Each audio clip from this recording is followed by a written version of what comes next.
Hey, what up, everybody? I hope all of y'all is having a blessed and humble day. Continue to have a blessed and humble night. Man, this your shorty Rachel. Let me welcome all of y'all to the Writers for Life. Brings you the Let's Talk About It podcast show, man. Listen, man, some random topics and thoughts today, current news and events. It's an open panel. All right. I'm going to see if some of my, no, play a lyrical poem, and I'll be back in a second.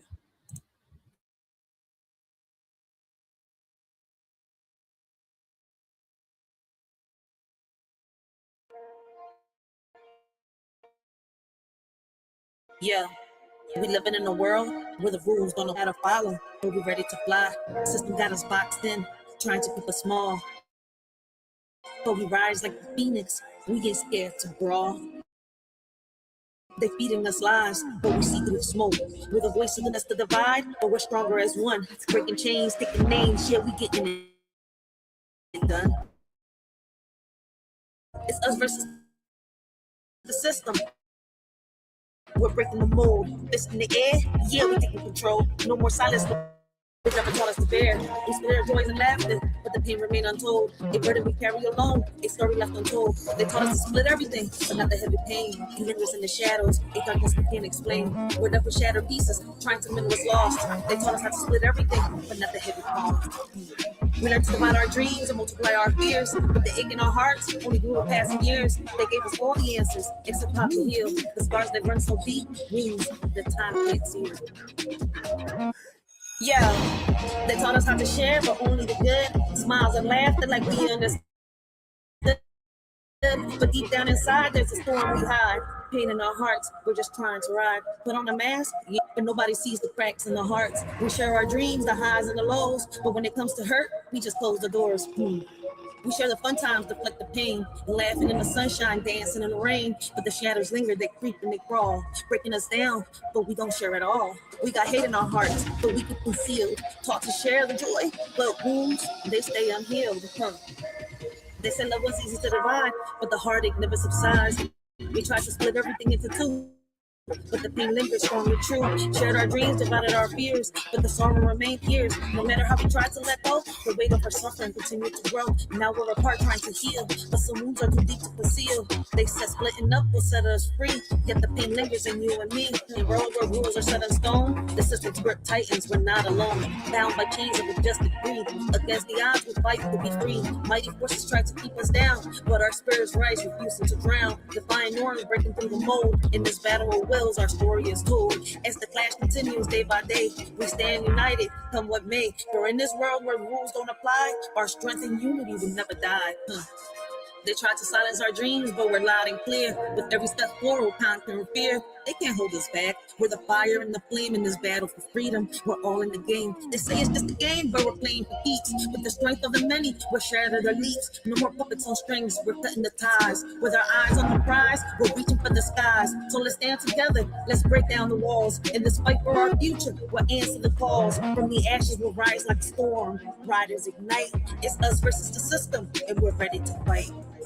They build the walls, but we're digging tunnels. With every step we take, we're shaking the bundles. From the streets to the courts, we're raising our voice. In a world full of noise, we're making the choice. They want to keep us blind, but we see the light. Knowledge is power, and we're ready to fight. From the corners of the city to the halls of the state, where the heartbeat of the struggle can't afford to wait. It's us versus the system, we're breaking the mold. It's in the air, yeah, we're taking control. No more silence, no more fear. Together we rise, let them know we're here.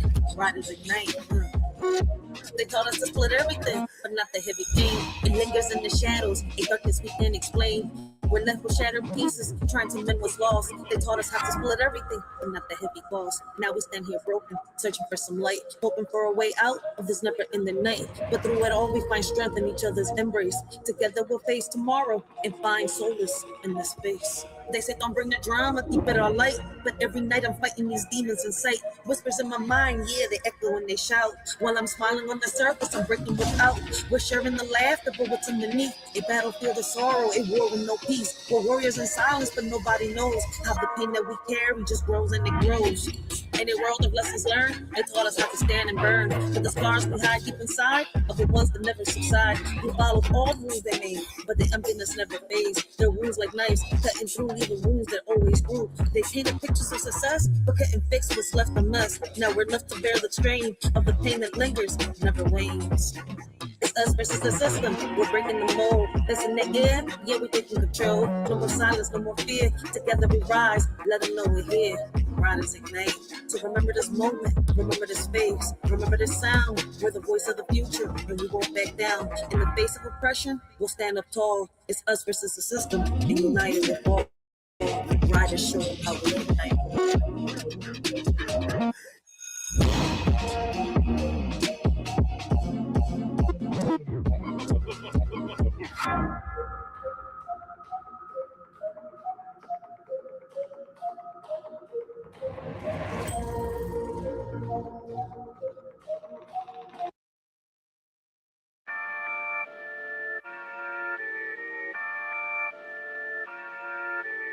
Welcome to Philadelphia, aka Philadelphia.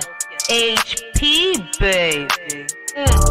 In HP where my blood runs deep. Now born in Philly but raised in the streets. A shorty from Ponce, Puerto Rico I hail. Taino roots run deep, my heritage won't fail. Indigenous to both lands, I proudly proclaim. America where water and air come at a price. But in HP, my heart finds its place. Though it hurts to see what my community has to face. Sometimes I look around, lost in a maze. Questions linger in vain, pause in the haze. People get offended, their egos inflamed. Yet they scream for change, their voices untamed. We seek to make a difference, to break the chains. But anger and offense cloud our noble aims. Opinions are silenced, a disheartening scene. In the HP community where I grew up as a kid, we had nothing but fun. Didn't matter what we did, no matter what we looked like or where we came from. We got along just fine, never felt the need to run. But then a few kids went missing, and some loved ones lost their lives due to mistaken identity, confusion, and hate that thrives. And I don't know when it all really changed, but I miss the old days when we all had fun and didn't judge. Sometimes I look around, lost in a maze. Questions linger in vain, pause in a haze. People get offended, their egos inflamed. Yet they scream for change, their voices untamed. Looking back in my community, I shake my head. Strings attached to their backs, they're easily led. Waiting for a savior, a puppet master's command. While warriors fight and take a stand. Warriors rise, their spirits unyielding. Fighting for justice, their voice revealing. They offer solutions, paths to a brighter day. Yet met with resistance, they're forced to sway. Now it's about race. Who has more and who could take what they want? They say they want change, but really they just want chaos to flaunt. They don't care about the community or the people who live here. They just want to stir up trouble, spread fear and hate, it's clear. Sometimes I look around, lost in a maze. Questions linger in vain, falls in a haze. People get offended, their egos inflamed. Yet they scream for change, their voices untamed. In the depths of my soul, a wish unfolds. To turn back time, a story yet untold. My community, once united, now torn apart. How do we divide, leaving scars in every heart? Our kids like sponges, absorb all they see. Mimicking our actions, following our lead. Young boys and girls, lost in a prison's embrace. Acting gangster, a tragic masquerade. Parents, consumed by laziness, have lost their way. Communications fade, they simply give up. Gun violence escalates, a vicious cycle's grip. Parents and children, now enemies, a bitter flip. Sometimes I look around, lost in a maze. Questions linger in vain, pause in a haze. People get offended, their egos inflamed. Yet they scream for change, their voices untamed.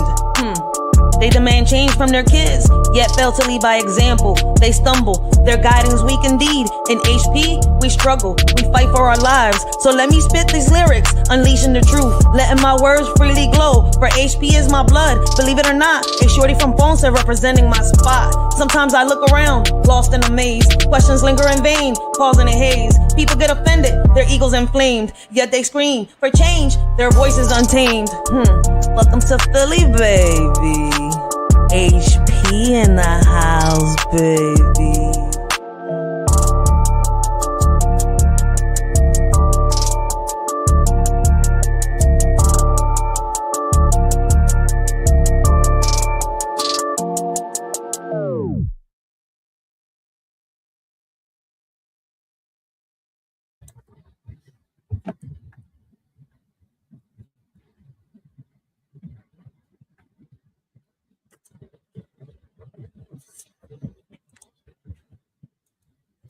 Hey, what up, everybody? I hope all of y'all is having a blessed and humble day. Continue to have a blessed and humble day, man. Let me welcome all of y'all once again to the Writers for Life brings you the Let's Talk About It podcast, yo. We're gonna be talking about a lot of things. Listen, welcome to Philly, baby. First of all right, guys. I'm not sure where y'all watching from, but like I said, I hope all of y'all have a blessed and humble day. Hold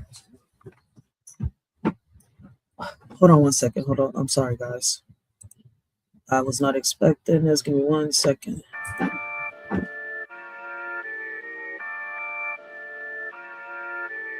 Welcome to Philadelphia, aka Philadelphia. HP, baby. In HP where my blood runs deep. Not born in Philly, but raised in the streets. A shorty from Ponce, Puerto Rico I hail. Taino roots run deep, my heritage won't fail. Indigenous to both lands, I proudly proclaim. America where water and air come at a price, but in HP my heart finds its place. Though it hurts to see what my community has to face. Sometimes I look around, lost in a maze. All right, my bad. I got interrupted by myself real quick. We're gonna get this joint started. All right, guys. Listen, I'm not. Let me before we do get started. Let me give a shout out to Anita Sweet in the chat. And I saw somebody else up in this joint. Let me see who was it. Anita Sweet and Daniel Burr Sports Highlights. And I hope I pronounced your name right, man. Shout out to y'all. Blessings. Welcome to the live. We got the return of Mr. Oates. Shout out to Mr. Oates. Blessings to everybody. And like I said, welcome to Philly, baby. All right, y'all. We're going to get this job started. Okay. Listen, we got a lot of things, all right, to review and react to, okay? And like I said, these are random thoughts, random topics. Link is in the chat down below. All right. I just ask, anybody comes up, let me finish giving my commentary. All right. And then we could chop it up. All right. But listen, it is a lot going on, right? From social media beefs, YouTube, squabbles, to, what's going on between the president, right? Locally. It's a lot of crimes being committed. Shit. There's a lot of stuff going on, around us. But damn, y'all. Look, listen. Like I said, right? Even though there is so much going on around us, right? That if we try to unpack it all in one sitting, we'd be here until next Tuesday. All right, with no bathroom breaks. That's exactly why, we created these segments. Not to, how can I say, chase clout, not to, hop on trends, but to actually sit down and talk about what's happening in the world and what it means, for us. We don't just react to the news like everybody else, doing the OMG, y'all, look at these, like, y'all, look at this. You see where I'm coming from? Nah, man, we don't do that routine over here, right? We break it down, we dissect it, we talk about the patterns, the consequences, the lessons, because reacting is easy and understanding is work. Why do you think people love reacting, right? And that's a question for y'all. Like whoever wants to answer it. Like, why do you think people love reacting but hate reflecting? Right? I don't get tired of asking that question. All right. See, when we talk about current news, we're not just talking about the, how can I say, the headlines. We're talking about the whole ecosystem around them. The stuff people ignore, the stuff people, normalize. The stuff people pretend ain't affecting them, even though it's sitting in their living room. All right. Even though it's sitting in their living rooms, eating these snacks at night. All right. We're talking about the things that, shape our communities, our families, our choices, our future. And we doing it in a way that's honest, uncomfortable, and necessary. Because if we don't talk about it, who will? Like, what's one issue you think people avoid because it forces them to be honest with themselves?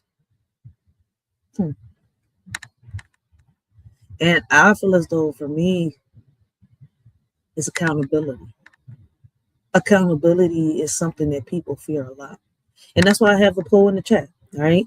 So if y'all feel comfortable, right, and y'all want to, man, listen, answer the poll in the chat. All right. And before we, even get the topic started, I will see, how many people answered it and what their perspectives is. All right. And listen, let me make this clear. All right. We don't push our support, our knowledge, or our experiences onto, people who don't want it. We're not here, how can I say, we're not out here forcing, how can I say, enlightenment like Jehovah's Witnesses at 7 a.m. We give it, we give it to the people who want it. The ones who, are hungry for change, the ones who want to grow, the ones who, how can I say, are tired of repeating the same cycles and calling it, life. We're here, for the people who want to be a part of the solution, not the ones who want to sit in the comments and be a part of the noise. Let me ask y'all, why do you think some folks fight, how can I say, why do you think some folks fight the very help they claim they need? Because it happens constantly, right? Not just here on social media, within our own communities, the people we love, the people we care about. Because let's be real, right? Everybody loves to talk about change until it requires them to actually do something different. Everybody wants a better life, but not everybody wants to confront the habits, the trauma, the ego, the pride, the comfort zones. That keeps them stuck. And that's why these conversations matter, because we're not just talking about the world. We're talking about ourselves. We're talking about the obstacles we create, the ones we inherit, and the ones we pretend, that don't exist. So before I continue, let me ask you, what is the hardest habit you ever had to break? You had to break in order for you to grow. For me, I wouldn't say it as much as a habit. I would say it could be a habit. I got a big heart. My heart is bigger than my body on some real shit. And I had to learn that, sometimes being too nice, being too giving, being too helpful backfires. You see where I'm coming from? And there's no win. All right? Like on some real shit. You can't be too hard and you can't be too nice. You're too nice, they take advantage. If you're too hard, you're turned into the villain. That's crazy. You see where I'm coming from? But with me, I think it's been that. I've had a lot of people like, yo, you gotta stop being nice. You gotta just move on and let some people learn. All right, hit their head, bump their head. You see where I'm coming from? But it took me a little minute to understand that. I'm doing better with it though. And listen, and since I'm not the type, to preach from a pedestal, let me go ahead and use myself as an example. A shorty like me had to learn the hard way that growth ain't cute. Right? It isn't cute. Growth, how can I say, ain't aesthetic. Growth, how can I say, ain't a Pinterest board. Growth is messy, loud, uncomfortable, and sometimes it feels like, you're fighting yourself in a dark alley. But every time I leveled up, it was because I stopped trying to change who I was and started trying to be how can I say, and I started trying to be, it's not even be. I started trying to be better, all right? Better than who I was. And there's a difference, all right? There's a big difference, all right? Because changing who you are, all right, keeps your soul in silence, screaming from the inside, all right? And nobody can hear you. But when you're when you're honest, you see where I'm coming from? Not just with yourself, but with everybody else. When you take accountability for the mistakes and the things that you do that are fucked up, messed up in this world, right? It is you becoming a better you. And yes, there's a difference. Because some people want to change because they want to be like that person that they look up to. And then they keep trying and they keep trying, but they can't. Why? Because certain people can't walk a mile in someone else's shoes, let alone carry or bear the cross that person is carrying. So let me ask you, what's the one thing you had to unlearn to become a better version of yourself? All right, and with me, I had to look in the mirror. All right, and I had to learn that the person that was staring back at me, I didn't like that person. But anyways, right? And back on topic, right? And that's what I want to bring to the table today. Not perfection, all right? Not fake positivity, all right? Not love and light with no accountability. I want to, how can I say? I want to bring real solutions, real conversations, real self-reflection, because the news is just the surface, right?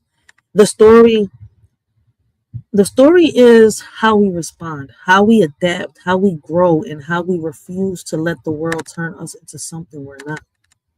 We're not here, how can I say, to be numb. We're here to be aware. Do y'all think that awareness is a blessing or a burden? And if so, like, listen, let us surely know why.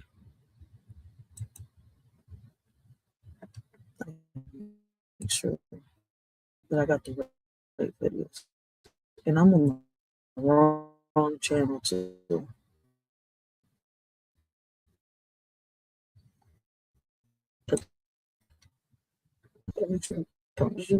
Yes, give me 1 second. I'm gonna get back to my commentary. I'm just trying to make sure I got everything right. Real quick. Come on, like switch channels, fool.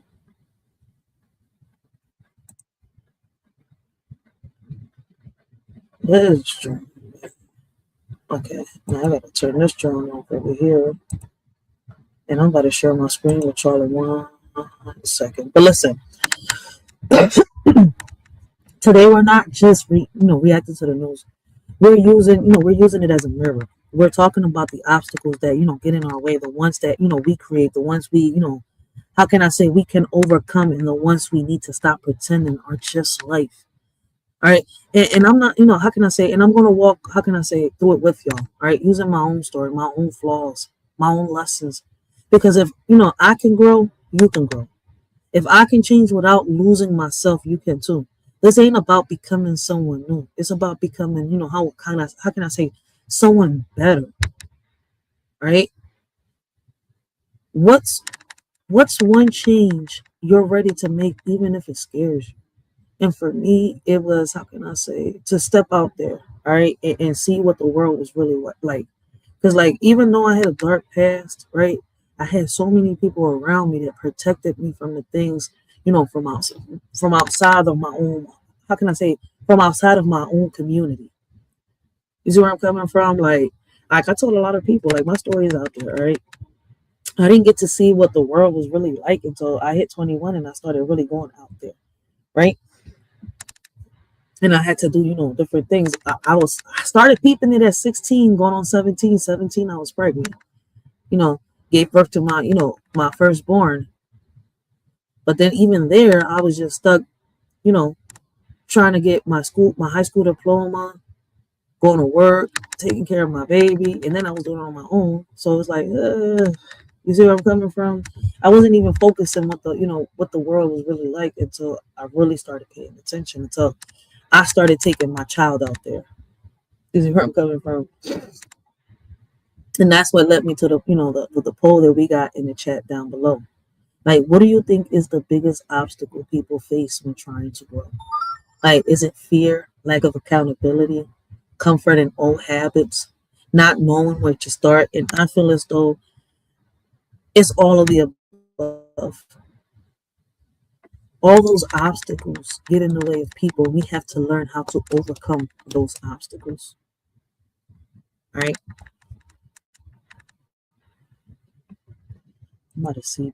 Can we see the poll? Let me see.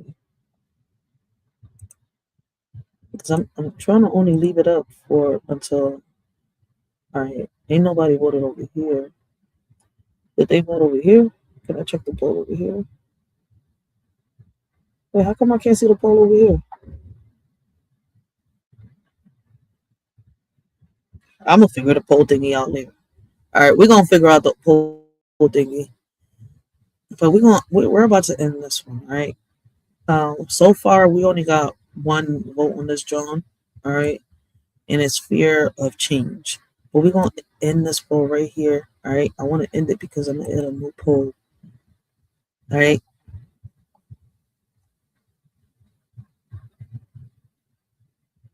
All right, and we're gonna review and react to a few topics. All right. But before we do, all right, I want to ask y'all, which topic do y'all think we should react to first? All right, I'm gonna give y'all oh shit, no, not like that.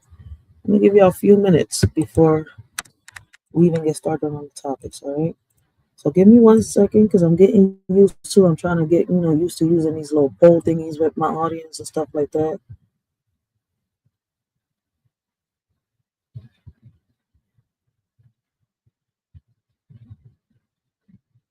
I can't see the messages. My bad. Let me give a shout out to anyone that's watching from Twitch. All right, I can't see the messages, and if I put the Twitch on this, John, it's gonna start glitching on me. All right, so I do apologize. All right, I don't know what's going on with this Twitch, John, but man, shout out to anybody that's watching from Twitch. All right, but man, which topic do y'all want us to start off with? And while I work on that, all right, we're gonna put something on real quick. Religiously, understand the 7 princes of hell. You understand the 7 demons within you. You understand that whole concept. It's a whole metaphysical concept. We ain't go over that, but anyway, so from a spiritual standpoint now when we say demons are owners, what happens when you vibrate in that frequency, when you have those emotions? Understand what emotions are. Your soul has to express itself. How does it express itself? With energy. Right? That's how your soul expresses itself with energy. These feelings, these emotions that you have, that's your soul expressing yourself. So now when you get into emotion, energy and motion, emotion, that's your... 8, that makes sense. That kind of explains why I feel the way that I feel and I perceive things the way that I do. Check this out, coach. In a family of tradition, I stand out like a sore thumb. Born into the wrong lineage, feeling like I'm on the run. Surrounded by expectations that I can never meet. Yearning for a different fate, longing for retreat. Mismatched with my bloodline, an outsider in my own home. Struggling to find my place, feeling lost all alone. Dreaming of a different life, where I could truly be free. Cursed with this legacy that never quite fits me. Not just born into the wrong generation, but the wrong family too. Bound by blood ties that suffocate and constrain my view. Searching for acceptance in a world that doesn't understand. Destined to break free from this legacy unplanned. I don't know, I just question everything. They say he's portrayed as a deceiver, but in the scriptures, his words seem pure. If he spoke without deceit, what does that say about the Lord's esteem? You argue over his motives, trying to reconcile the contradictions. If he was truthful indeed, what does that say about the divine's needs? Lilith, she's in disguise, a woman who brings the skies to ruin. Her heart so cold, a mother, she's in control. Peter Pan was a fairy tale, or was it? When you look around, the majority of the men are childish. Never one. All right, I got the polls. I think it's on the vertical, if I'm not mistaken. So if y'all want to, vote, all right, it's on the vertical. So let us shorty know, like, if y'all, which topic y'all want the shorty to start off with, all right? But listen, all right, y'all, let's get this John started because today, we got a lineup of stories that feel like the world is glitching in real time. All right, and I'm not just here to react like everybody else is doing. OMG, look at this. All right, routine type shit. Nah, all right. Like I said earlier, we're here to talk about what we can do, what we should do, and how we stop this madness from repeating every other week. That's why, on every topic today, I'm dropping a poll in the chat because I don't want to just talk, at y'all. I want to talk with y'all. And if anybody wants to hit the panel, the link is sitting right there waiting. All right. Why do y'all think, we keep seeing the same tragedies repeat like nobody's learning anything? And mind y'all, like on every live, right? No, throughout these conversations, no matter what type of commentary I'm giving, I always ask provocative questions because I want to get y'all input. You see where I'm coming from?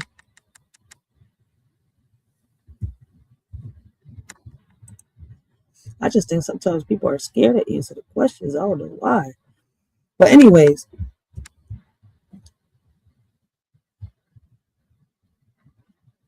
let's start with this fluorescent foster parent situation, all right, that's being talked about in the news.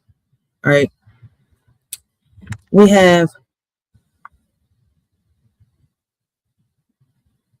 have 2 foster parents being accused of abusing their foster kids for years. All right. Years. And suddenly folks in politics are acting shocked. Baby. Shocked where? Like shocked how? Shocked when? Because the system been broken, right? According, I mean, allegedly. That's the plea. The red flags have been waving, right? And the kids have been screaming into the void. And now we got this Laura Ingraham lady, all right, who want to hop on TV like she just discovered corruption yesterday. Man, girl, please. Yo, the real question is, why does it take a headline for people, to pretend to care? Like, do you think the system is broken, or or do people just ignore the parts that don't affect them? All right. Like, I don't get tired of asking that question. People constantly say, yo, the system is broken. Is it? Or is it doing exactly what it's supposed to be doing? Then we got this New Jersey man, right? Allegedly sitting on hundreds of images and 40 videos of child exploitation. And every time I see a story like this, I swear my blood pressure hits a new level. Because how do these people keep slipping through the cracks, right? How do they keep hiding in plain sight? And why does it always feel like the internet is a playground for predators instead of, of a safe space for kids? It's like every time we blink, another one pops up. Man, I think, listen, and no, I think we got the answers, man. We know we got the answers in front of us. We just ain't looking deep down enough, right? Listen, what do you think is, the real root of this? Lack of monitoring, lack of laws, or lack of consequences?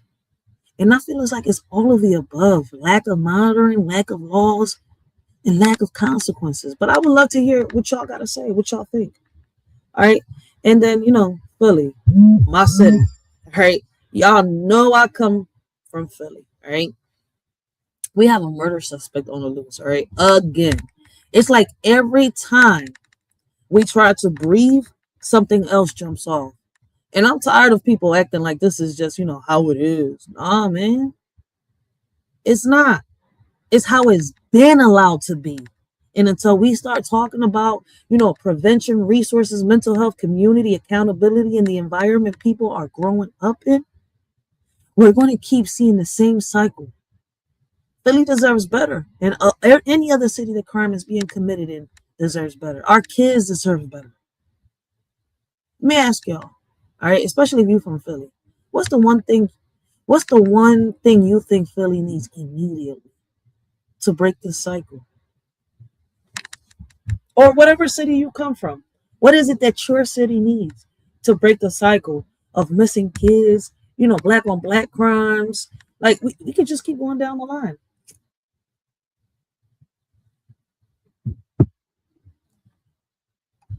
Now, right? We also want to talk about this whole Trump accounts for kids. All right. This whole situation is wild. Listen, I don't care what side of the political fence you sit on. All right. Kids in politics should not be mixing like that at all. Kids don't need political accounts. Kids need safety, education, boundaries, and protection from the chaos adults create. And the fact that this is even a conversation shows how wild the internet has become. We can't even keep predators off platforms, but now we're making political accounts for minors. Should kids even be allowed, on political platforms at all? Or is that a hard no? Or is it a hard yes? I would love to hear y'all input on that. All right.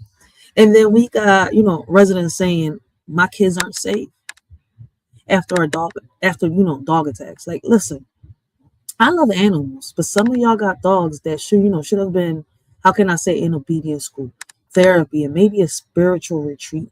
If your dog is out here attacking kids, you don't need a pet. You need accountability, because a child shouldn't be, how can I say, scared to walk outside. And the fact that the owner is just now facing a hearing, child, chill, man. Boy, I tell you. Like, do you think dangerous dog cases are more about the dog or the owner? I would love to hear you, especially if y'all catching the replay. All right. What is y'all input? Do y'all think that dangerous dog cases are more about the dog or the owner?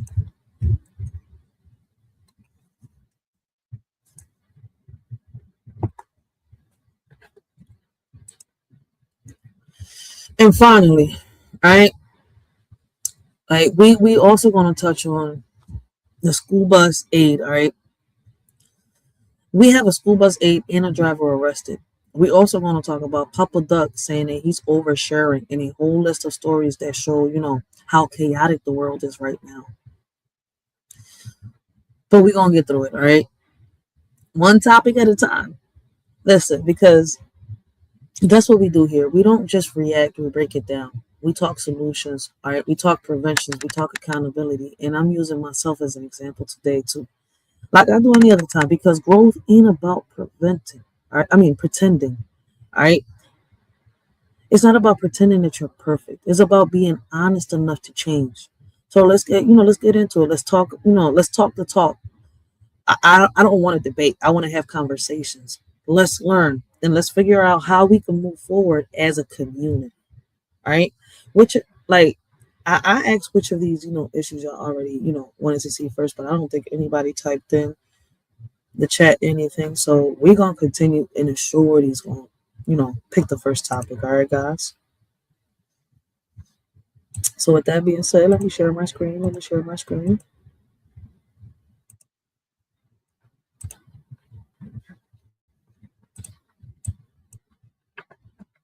And this is the first topic we're going to get into, all right?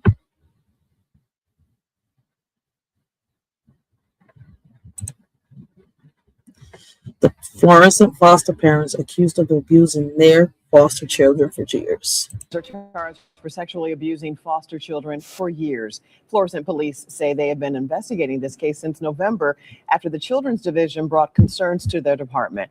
Justina Coronel sat down with Florissant police chief and the county prosecutor. Justina. Well, both say these victims were foster children who are already in a vulnerable, even more devastating. Today, 63-year-old Michael Moore and 43-year-old Berlin Baldwin faced a judge charged with multiple counts of sexual abuse.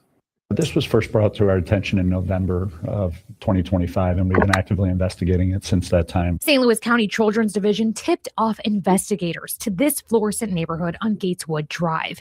That's where these two men, Michael Moore and Berlin Baldwin, lived. Both of the suspects in this case are foster parents, and the victims of this case are people that they were fostering and they had in their home. There are a total of 4 victims, all of which were under 18 at the time of the offenses.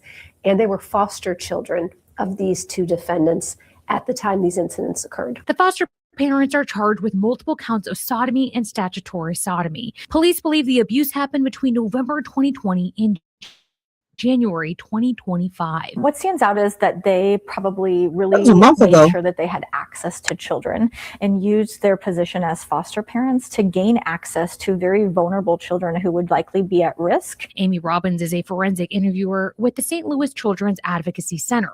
She says the state should have regular home visits and individual check-ins with children. Robbins also notes what male victims may be facing. There's a lot of stereotypes that come with that, concerns on whether they will be believed, a fear of questioning their own sexuality, and a lot of that is used in the manipulation and grooming of those victims from the beginning or onset of their abuse. And so those are just additional factors that unfortunately play a part when you have a male victim. As this case continues, other potential victims can act now. We want victims to know your voice matters. And when you come forward, you will not be in this alone. Now, I have filed a public records request to the Missouri Department of Social Services, who oversees the Children's Division. I asked how long the 2 defendants have been foster parents, how many children they've fostered, and if there have been any other similar allegations or reports. Until we get more information, police urge anyone who may be a victim or anyone with information to contact them at 314-831-7000.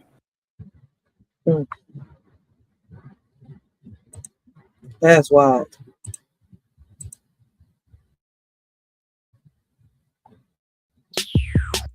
No, I don't want to see Tasha. Okay, give me 1 second. I don't know why. 2 foster parents are. Why is it doing that? Hold on. Go back. Why is it doing this? Give me 1 second. We got all this calculated, and we had a whole playlist. What's going on? Feeling you love? Bring it everywhere you go with that.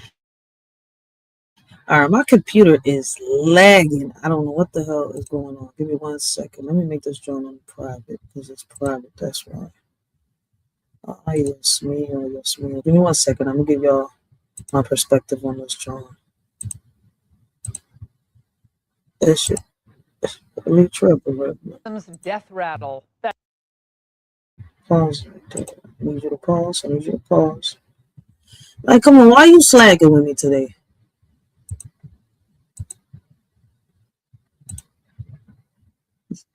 Death rattle. That's the focus of tonight. Yo, wait a minute. Like, yo, what's up? The internet has been slacking with everybody. Is y'all able to hear me? I don't know if y'all can hear me, but if y'all can, man, just put a 1 in the chat. All right, for the shorty. Listen, all right, y'all. Let's talk about this fluorescent foster parent situation because this one had me, pacing around my living room like ain't no way. All right, these kids were abused for years. All right, not days, not months, years, and now everybody want to act shocked like this is some brand new phenomenon. Baby, listen, the system been broken, right? So they say. Says, how can I say, before half of us were even born.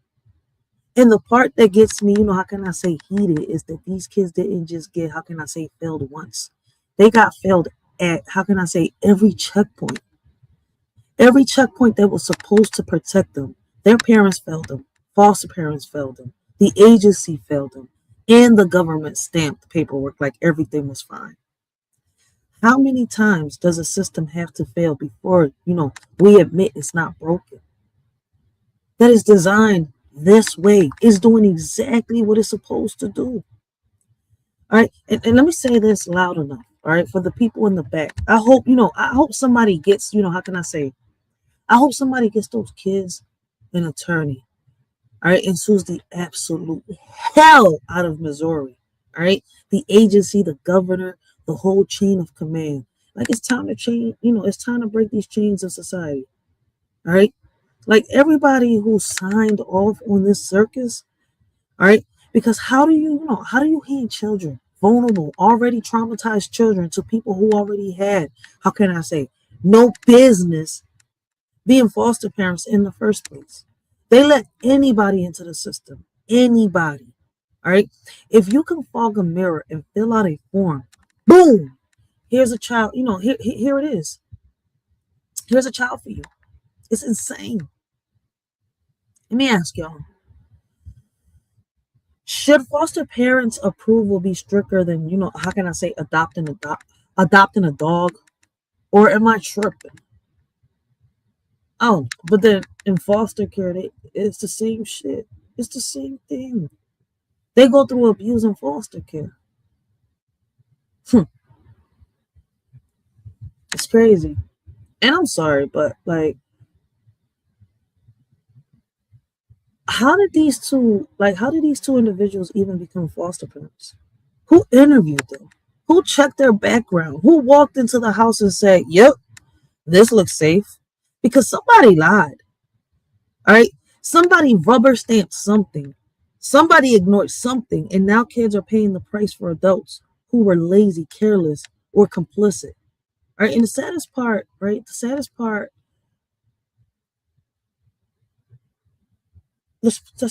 is that this isn't even new. This has been happening forever. All right. It's just that now we got cameras, social media, and people who refuse to stay quiet. Do you think these failures come from negligence or straight up indifference? All right. And if anybody catches the replay, hey, listen, man, I would love to hear your answer, your reply in the comments down below, your perspective. What do you think? How do you feel? And listen, I'm not here to sugarcoat it. All right. I hope these foster parents get life. All right. They get life in prison. I hope they get every single consequence the system can legally throw at them. Because if you can harm a child who already came from pain, you deserve to sit in a cell and think about every single thing you did. And if they want, I'm gonna put it like this, all right? Look, listen, yes, I get raw and cut sometimes. I get tired. Of being censored. Listen, man, if you want fucking booty, all right, like they clearly couldn't keep their hands to themselves, prison got plenty of volunteers. And I said what the fuck I said, man. You want some ass? All right, go to prison. Listen, yo, look, man. Do you think life in prison is enough for crimes against children? Or should a punishment go further?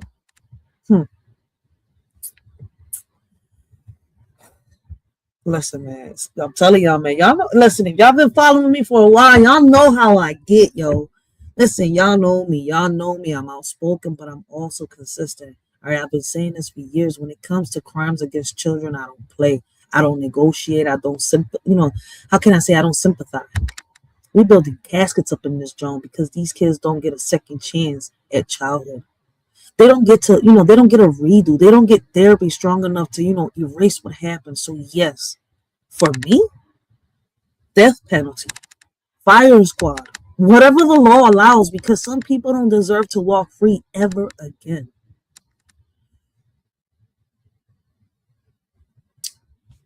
But my question to y'all is the death penalty justified in cases, of child abuse, or is that just crossing the line? Listen, to me, it's not.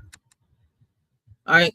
But they say that in prison, they got a special place for people like that. But I feel as though, like, you're here. You're still here. And that child lost not just their innocence, but their soul has been tampered with. And the part that breaks my heart the most, right, is that these kids were set up from the gate. Their biological parents couldn't protect them. The state didn't protect them. The foster parents harmed them. The agencies ignored them. The government underfunded the system. It's like every adult in their, life passed the how can I say, not the burden, the baton of failure. And now we're, supposed to sit here and act like this is an isolated incident. No, this is a pattern, a pipeline, a setup. Do you think the foster care system can be fixed, or does it need to be rebuilt from scratch? That's a question that I would love to hear the input from a lot of people. Listen, when I talk about this, I'm not just reacting. All right, I'm calling out the entire structure, because these kids deserve, how can I say, justice, protection, therapy, stability, and a future that, how can I say, that isn't shaped by the trauma adults force on them. And if we don't demand accountability from every level, the parents, the foster parents, the agencies, the politicians, then we're just waiting for the next headline. And I'm tired of headlines. I want solutions. I want change. I want these kids to finally be safe. So what's the first step we need to take, as a society, to stop this from happening again? And it's crazy that we have to figure out how to deal with mental health. I feel as though that's one of the biggest steps that we have to, hit. But, all right, since I'm talking to myself, right? Like, let me leave this for y'all right here. Why do you, I'm going to leave a little poll, right? I'm not even going to leave it in the chat. I'm just going to say it, right? And I would love to hear the comments. Like, who do you think is most responsible for this family? The foster parents, the agency that approved them, the state government, or all of the above? And for me, in my opinion, I feel as though it's all of the above. And it's something that I don't get tired of saying time after time after time after time. Like, no. All right, we're about to, touch it to the next subject. All right, so give me 1 second, guys. Give me 1 second. In the old days, love was pure and true. Now it's just a show for all to view. People use it for their own gain, leaving hearts in sorrow and pain. Once a sacred bond, now just a game. Hearts are broken, never quite the same. Love used to be a beacon bright, now it's lost in the shadows of the night. Oh, how we long for those days of yore, when love was honest forevermore. But now it's twisted, tainted and cruel, leaving us drowning in an endless pool. What can we do? In the spiritual world, all seems bright. but shadows lurk in the dead of night. Half of humanity wears a wicked guise, evil deeds hidden behind virtuous eyes. Beneath the surface, a darkness lies, massive deceit veiling their lies. In this realm where good and evil collide, the line between them is blurred, hard to decide. So tread carefully in this world so grand, for not all that glitters is gold in the sand. In the spiritual realm where illusions endure, evil and good dance in eternal obscure. Just imagine that. Karma doesn't ask you how you want it, it just comes and take it. So be careful how you treat others on your way up the ladder, cause your way down, trust me. In a world of empty stares, fake love fills the air. Sincerity's distant glare, leaving hearts in deep despair. Truth is lost in a web of lies, hiding behind deceitful eyes. Love that fades and slowly dies, leaving us with heavy sighs. Aching souls in a loveless land, yearning for a genuine hand, but fake love rules with cruel demand, leaving us to understand. In this age of like and retweets, we've forgotten what real love truly means. It's not just about show and tell, but a feeling that makes our hearts swell. It's hard to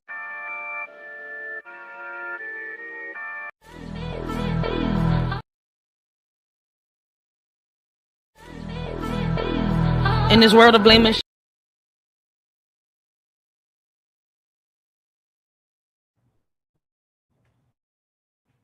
Liberalism's death rattle. That's the focus of tonight's angle. All right, they lay waste to everything they control: education, entertainment, journalism, urban America. They produce kids who can't read, films that don't connect, news that doesn't rate, and cities that you don't want to visit. And congresswomen who can't reason. Will you be the voice of reason in the administration and urge Trump to stop waging a war on American consumers and on housing affordability and putting the economy at risk? Yes or no? You don't have to explain. Representative Waters, Will you be the voice? Will you be the voice? Will you be the voice? She said, will you be the voice of reason? And will you be the voice of reason? A study Yes or from no? Wharton University Reclaiming my time. Reclaiming my the time. biggest reason Reclaiming my time. was the mass Reclaiming my time. unfettered immigration. Mr. Chair, will you let him know that when I asked him time does belong to the housing stock. 10 and 20 million immigrants. Can you took shut up the up? housing stock of Yo. working Americans, and can you maintain some level of dignity?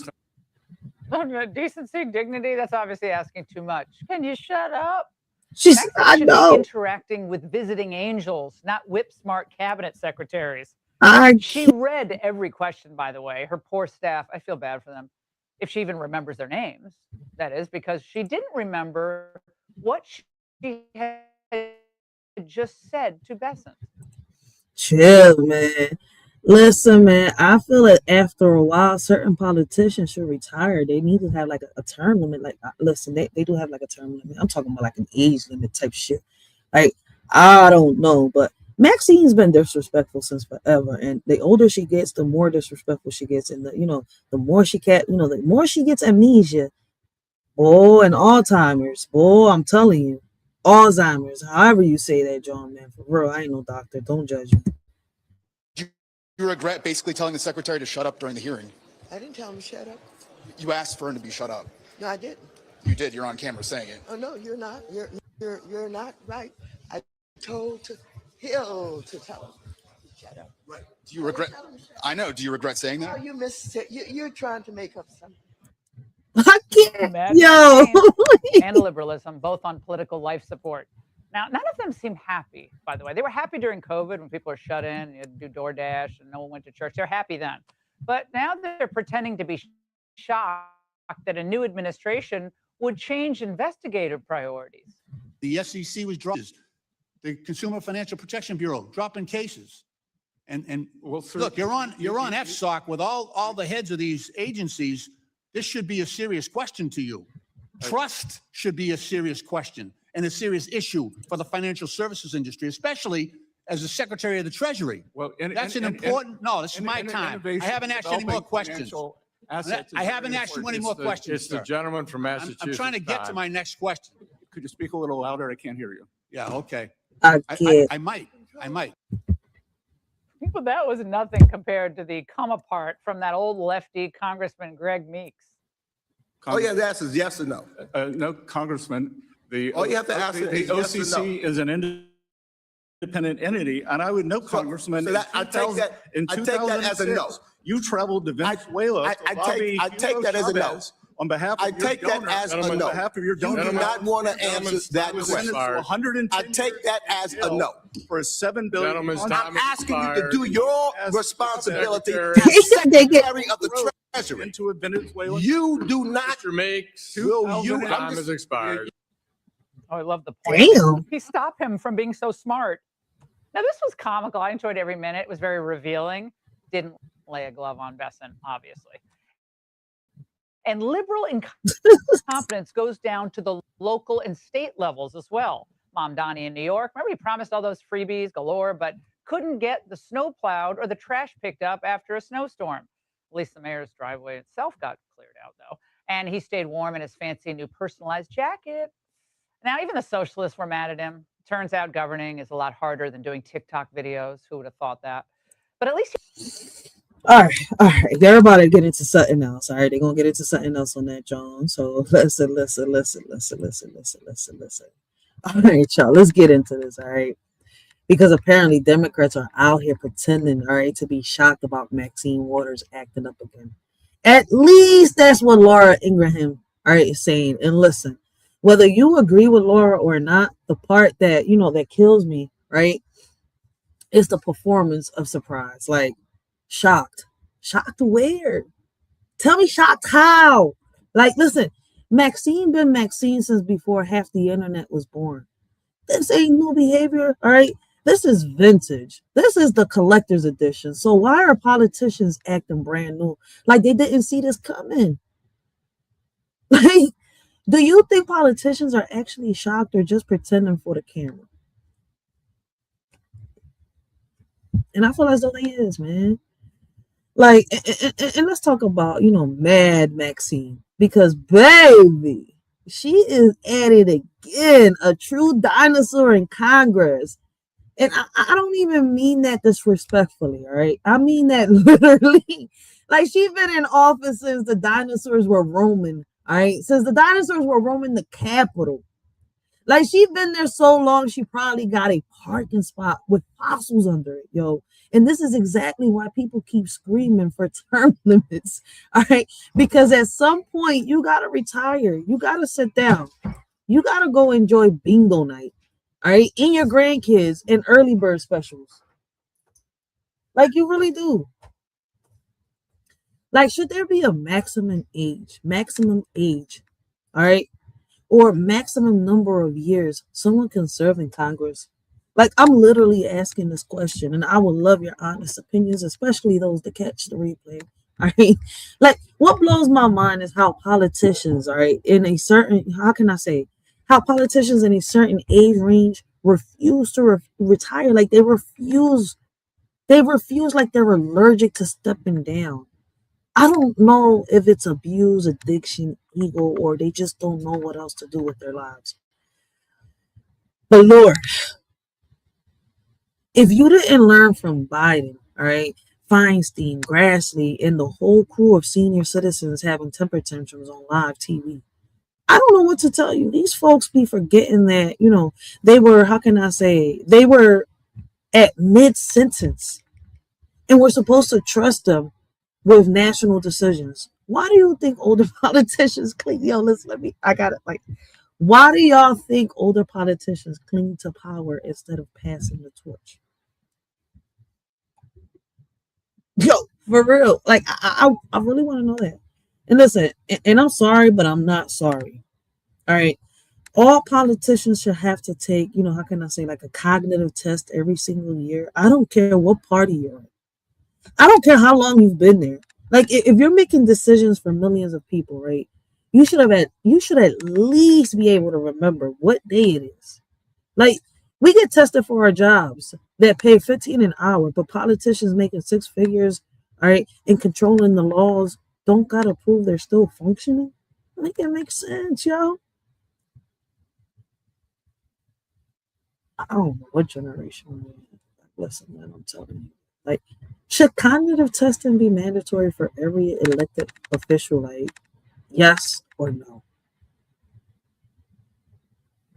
Like, I don't know. Maybe I'm tripping, right? But now people are online, right, calling Maxine the devil. And listen, I don't see the devil. I see an elderly woman who needs to retire and go sit down somewhere. All right, mental health is real. Aging is real. All right, decline is real. And I'm not going to pretend like her behavior hasn't, been questionable. The contradictions are there. The attitude is there. The temper is there. But at the same time, the backlash she's getting is wild because half the people dragging her don't even, vote locally. Y'all don't vote at all. Y'all want to worry about federal. Like, do you think the criticism she's getting is fair, or is it, how can I say, egoism mixed with politics? I don't know. I mean, I feel as though it's both. But like I said, I would love to hear more opinions. Because let's be honest, right? People love to scream about Congress, right? The Senate, the president. But when it comes to local elections, crickets, silence, ghost town. Folks don't show up. They don't vote for the school board, the city council, the judges, the DA, the people who actually affect their daily lives. And then they wonder why the same old politicians stay in office like forever. Baby, I'm telling you, yo. They stay because you don't vote them out. Why do you think people ignore local elections, even though they matter the most?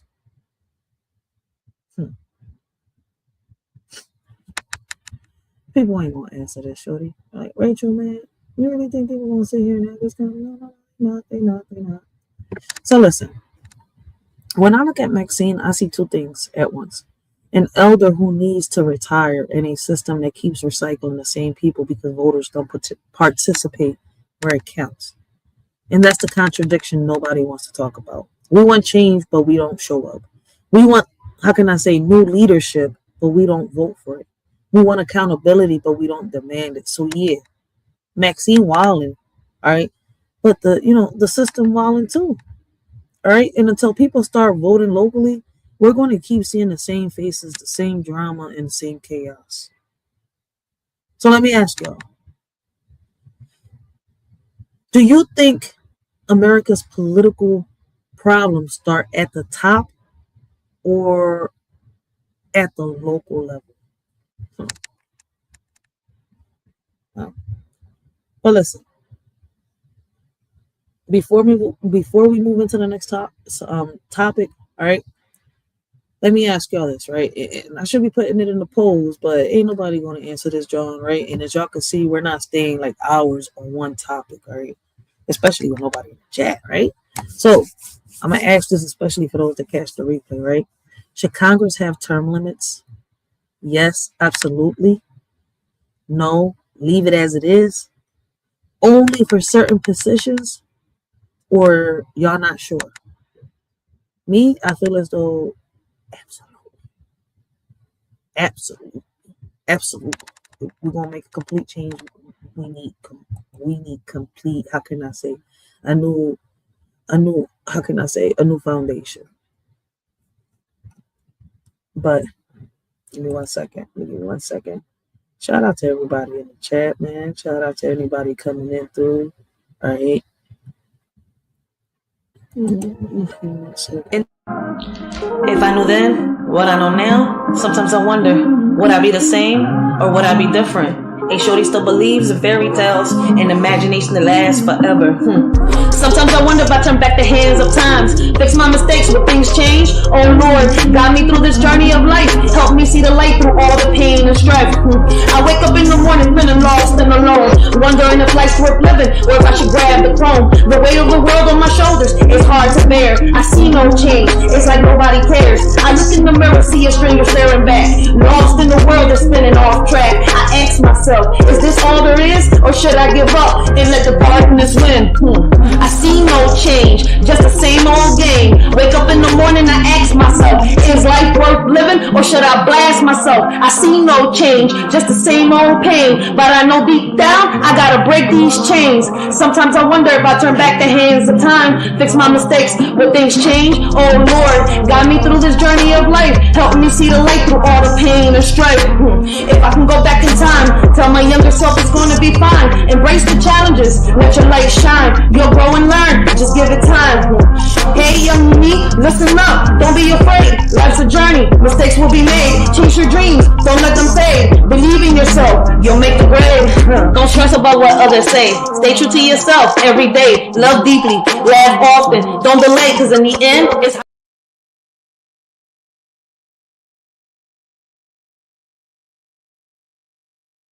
All right, now to South Jersey, where a man has been charged with sexually assaulting minors. Authorities in Gloucester County say they've identified 2 young victims. Police also found hundreds of child sex abuse photos and videos in the suspect's home. Action News reporter Trish Hartman live at Monroe Township Police Headquarters with the latest tonight. Trish. Well, Rick, that 26-year-old man is charged with possessing child pornography and abusing several minors. Now, a neighbor says he saw authorities execute a search warrant at that house a few months ago after a teen came forward to police. This is 26-year-old William McCray. Gloucester County prosecutors say they found hundreds of images and 40 videos containing child pornography in his possession after an alleged sexual assault victim came forward in October. Seemed like a decent kid. You know, my daughter graduated with him in high school, so to find that out is a little shocking for us all, I think. Neighbor Dawn Shower was surprised to hear about the charges. Authorities say it all started when a victim came forward in October saying they had sexual contact with McCray. Court documents say the victim was between the ages of 13 and 16. Authorities searched McCray's Monroe Township home, where they seized drug paraphernalia and multiple phones.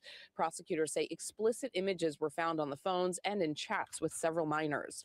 Another victim came forward later, telling police McCray sexually assaulted them as well. In an interview with police, McCray allegedly admitted to having sex with one victim, claiming that he thought they were 18 years old. We spoke with McCray's mother this afternoon on the phone. While she questions the validity of some of the allegations, she said in part, quote, "We are embarrassed and ashamed that this has occurred. Our heart and our sympathy goes out to these families." She added, quote, "We will do our due diligence to find out exactly what happened."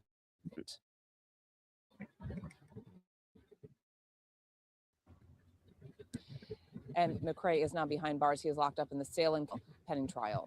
We're live in Monroe Township, New Jersey. Trish Hartman, Channel 6, Action News. Rick. All right, Trish, thank you for that report. Ryan's world is. Yeah. It wasn't supposed to go so fast. Like, you'll be here going to eat me. Like, why you doing that, man? All right, y'all, man. Before we move into that Ryan's World situation, listen. Let's talk about this New Jersey case, because every time I think, the world can't get, how can I say, any darker, another headline pops up proving me wrong.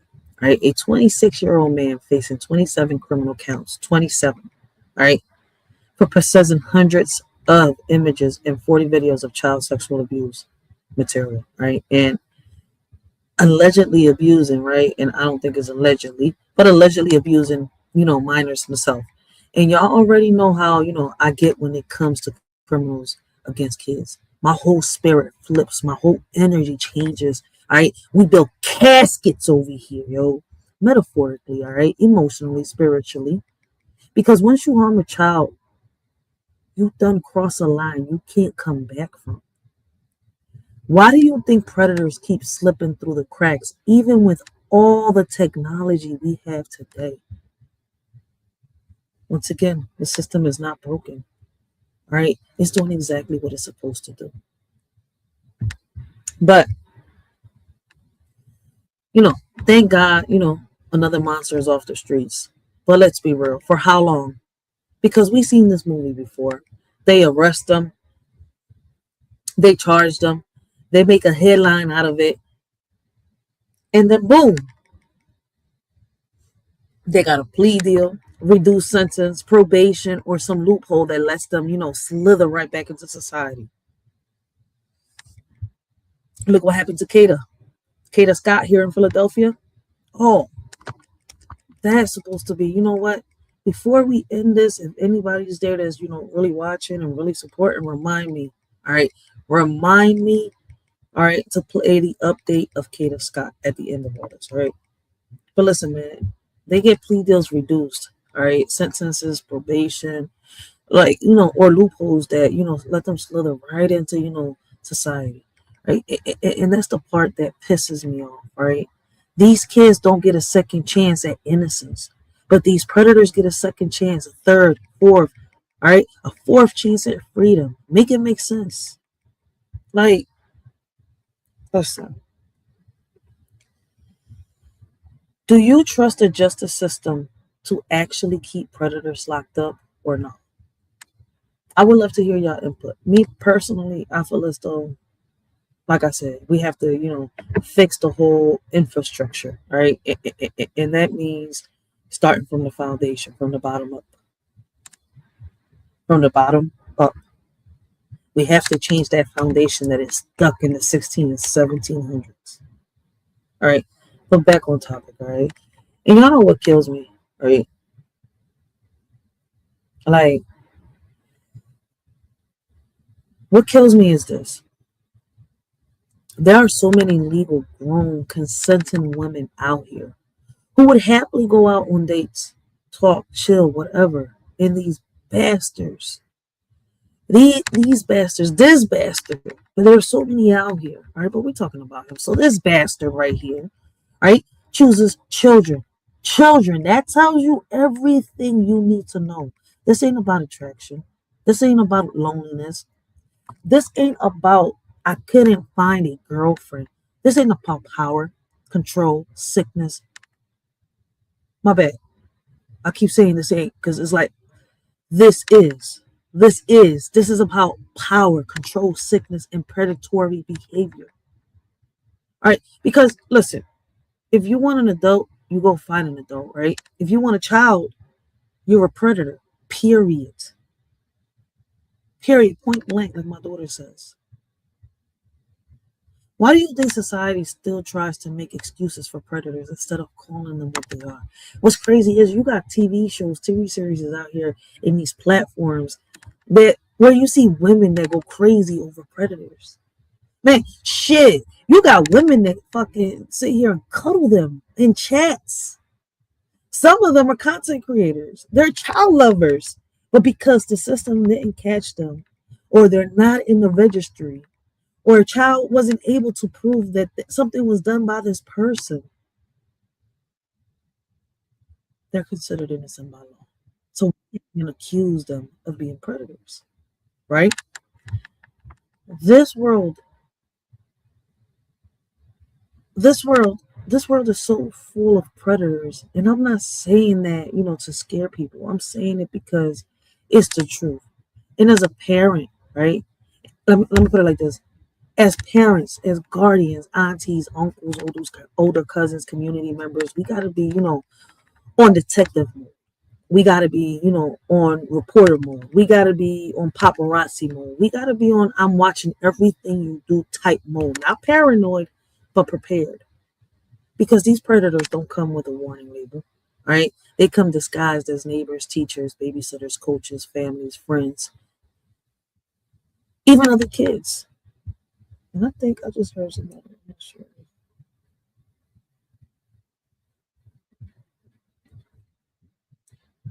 Mr. Oates, give me 1 second. I got you. Give me 1 second. Shout out to Mr. Oates. Let me ask y'all this one question. Do y'all think parents today are more aware or more distracted compared to past generations? All right. Like that's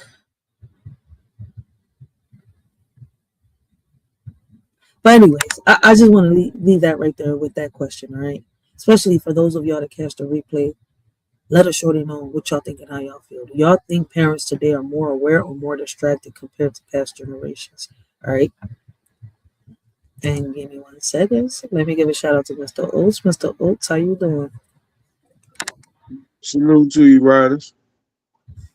No, I was just up here listening. I ain't want to carry on with your commentary. I'm gonna move on to the next video. But you want to say something?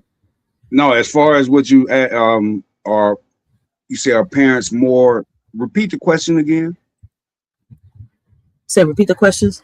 Do you think parents today are more aware or more distracted compared to past generations? Okay, past generations. okay, exactly. I'm talking about the generations before. Okay, let's put it like this. All right, any generation before the 90s. Before the 90s? Before the 90s. Oh, most definitely. I wouldn't say they more aware. I'm gonna definitely say they more distracted because everybody looking at their phone. Facts. Everybody looking at their phone. You don't know who's in your immediate environment.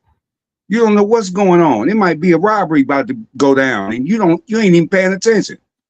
Listen, you ain't lying. Yeah, you distracted. I agree with you because that happened to a lady here on my block one day, right? It was summer. It was around the summertime, right? And they had the block closed off, and the shorty was paying attention to her phone. Mind you, she's in the corner where the Chinese store is at. Our block is closed, but the other side isn't. So she on her phone, and her daughter walks off, and she goes into the middle of the street on the other side where it's opened, right? And somebody's coming out the store, grabs her daughter, and brings her in, trying to figure out who this child's parent was. And boy, I'm telling you, when she turned her head, she dropped her phone, cracked that shit, and she's like, "That's my baby, that's my baby." And everybody was coming at her. Yeah, it's like it's a block party. Get the fuck off the phone and enjoy the party. Yeah, like real shit. Exactly. So Exactly. I agree with you with that one. Like, no, that phone got everybody shook up. But go ahead with your commentary, Rogers. I'm here. All right. So listen, this video is gonna be a little different because it's gonna be 13 minutes. So I do gotta pause. I gotta talk. All right, but I'm gonna give some commentary after the video. All right, guys. Now, listen, my daughter used to watch Ryan's World. For real. All right, my daughter used to love Ryan's World, but for years, all right, for years, there's been a lot of talk about a lot of stuff going on, in Ryan's World. So let's talk about it because apparently Ryan has finally lost it, and the whole Ryan's World empire is crumbling right behind the scenes, and not literally burning, but spiritually, emotionally, morally, and baby, the foundation is cracking. Right, his parents are being exposed all over the internet for allegedly exploiting him since he was 3 years old. Right, a toddler, a baby who should have been learning colors and shapes, not filming 12-hour toy reaction videos. And now the Ryan's World movie that was supposed to come out or has already come out, according to reports, according to people, according to bloggers, has flopped so hard. All right, it lost over $9 million. All right, theaters are empty like a church on a Tuesday. So before we get this video started, all right, do you think that child influencers are being protected or are they being used?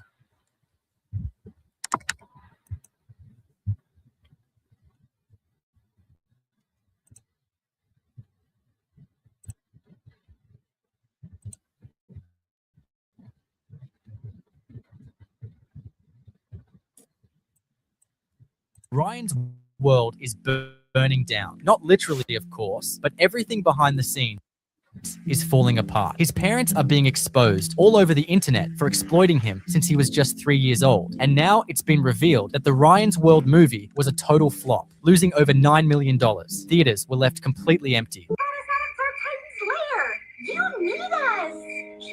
It's sad to watch because Ryan is 13 now. His voice is deeper, he's growing a mustache, and probably some armpit hair too. But his parents are still forcing him to make toy reaction videos like he's a little kid. Ryan, what? Ryan, I have a surprise for you. What? Look over here. Whoa! What do you see? It's a giant flaming McQueen egg! Yeah, it is. You want to open it? Yeah! Let's go! It's been 10 years of this. Imagine being a teenager and still having to open toys on camera because your parents won't stop chasing money. But I remember being your age and just changing my mind every day in terms of what I wanted to be when I grew up. I wanted to be an astronaut, then I wanted to be an NBA player. I'm curious, what do you want to be when you grow up? When I grow up, I want to be like an animator I think it's really fun to do because, like, the drawing and. Yo, I ain't gonna lie. The mom, she ain't so creepy, but man, I want y'all to look at the dad. Why is the dad creepily looking at him like that? I'm sorry. I'm not sorry. I'm sorry, but I'm not sorry. All right. But young boy got dreams of being an animator, right? And he's 13. I feel as though the parents should let him do that. Like, let him chase his dreams. Like, I don't know why he's 13 years old still reacting to kid toys and stuff like that. Like, come on, man. I think it's really fun to do because, like, the drawing and then, like, at the end, you get to see the whole thing and see what you've, like, worked on the whole time. And that's what it's really all about, money. Prized possession. I need to beef up the security so that the Red Titan comic book stops from falling into the wrong hands. So I've hired a security guard 24/7. Ryan hasn't even finished puberty, and he's homeless. Let that sink in. 100 million. But the craziest part is that Ryan himself seems clueless about how much he's actually making. You're on track to be a teenage billionaire. How much does Ryan get to keep of all this? Oh, be careful, Ryan. You have to ask. Man, the crazy is that if he's worth so many billions, does he have his own account? And you know what's crazy, right? I'm glad we're watching and we're reviewing to this and reacting to it right now because I'm not sure when we're gonna come across a video. There's a little playlist that I put together every reviewing and reacting to it together. But I have a video that a lot of people wanted me to react to, right? And it's about the Trump, all right, the Trump accounts for the kids and stuff like that, right? And we won't talk about that in a minute. But it's crazy how, listen, man, the government, parents, right? They'll sit here and exploit children. And nobody really pays attention in the ways they do it. These parents right now, if this child is worth so much money, they should have already had something set up for him. By the time he turns 21, he should already have money, how can I say, stacked up and, how can I say, flipped like 10 times over already. You see where I'm coming from? But I'm not sure if they have, right? According to reports, right, from me doing my own personal research, mind you, this video has, interested me because, like I told y'all, my daughter grew up watching Ryan's World. Right? She watched this when she was little. Cause she stopped watching Ryan's World maybe like about 3 years ago. All right, like she grew up, she's doing different things.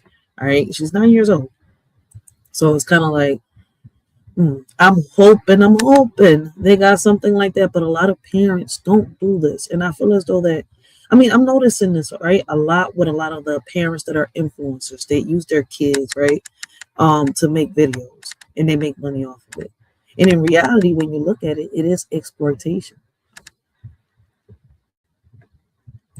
His parents doing with all that money? Are they giving him his fair share, or are they pocketing most of it? Something doesn't add up. They've made billions, not just from YouTube ad revenue, but from sponsorships, toy deals, merch, and even a movie. Yet somehow they keep pushing Ryan to make more videos. In many ways, your family also represents the American dream. I mean, you guys immigrated here from Japan, Vietnam, met at Texas Tech, and created all of this.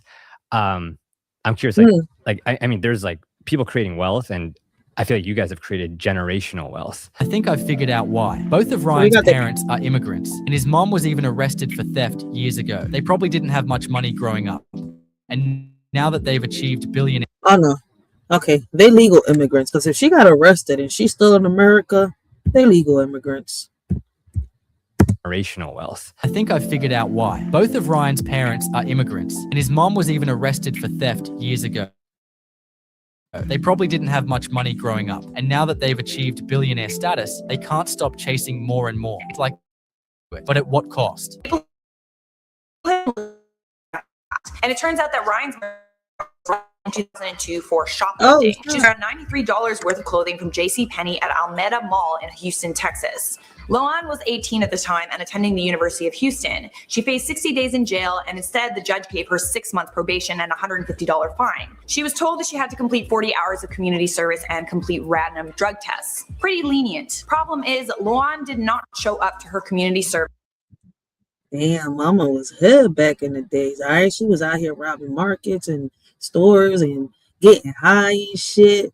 No wonder they so hype and so thirsty when it comes to this, influencer social media type thing, man. Damn, some people, when they get a taste of money, they don't know what to do with themselves. But come on, don't exploit your child. If anything, exploit yourself. Service.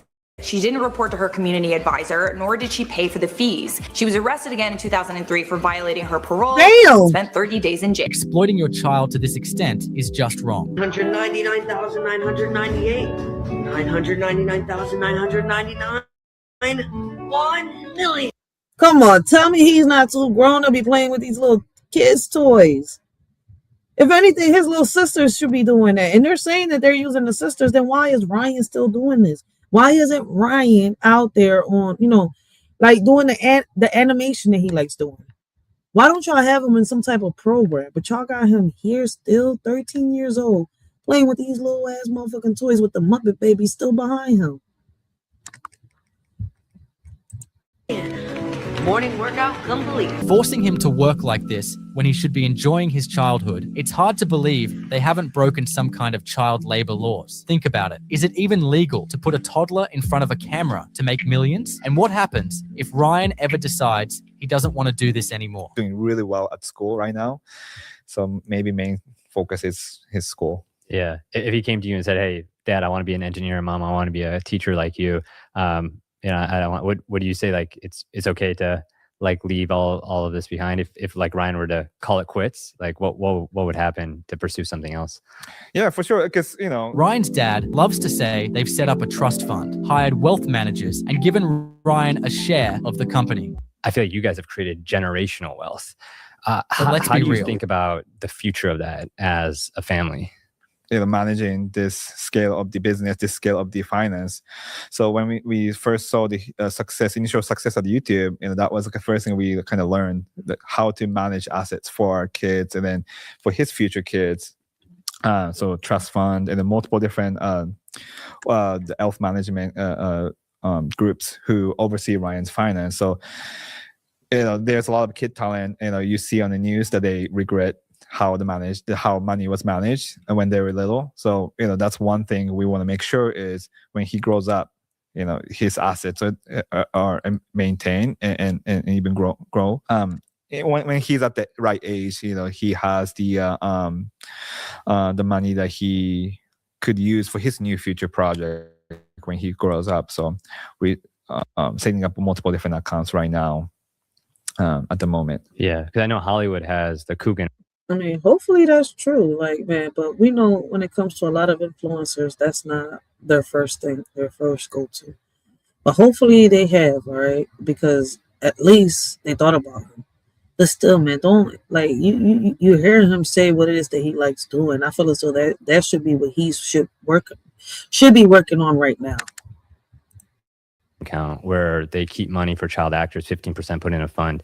It sounds like you guys are doing something similar and kind of setting a precedent for other kids on YouTube. Is that right? Yeah, that's completely right. And if you think about it, 15% is not that much. So Coogan, the law is bare minimum, right? For kids, we're going up and beyond. For Ryan's Mystery Playdate, we put 100% of the Ryan's talent fee to his Coogan account and for his trust account too, and we make sure he has a stake of the company of our company, and that's the one way that we feel like we can set him his course for his future. So the company wouldn't even exist without Ryan. It's his name, his face, his labor. He shouldn't just get a small slice of it. He should own it all. I mean, to Sean and Loanne, how did this all start?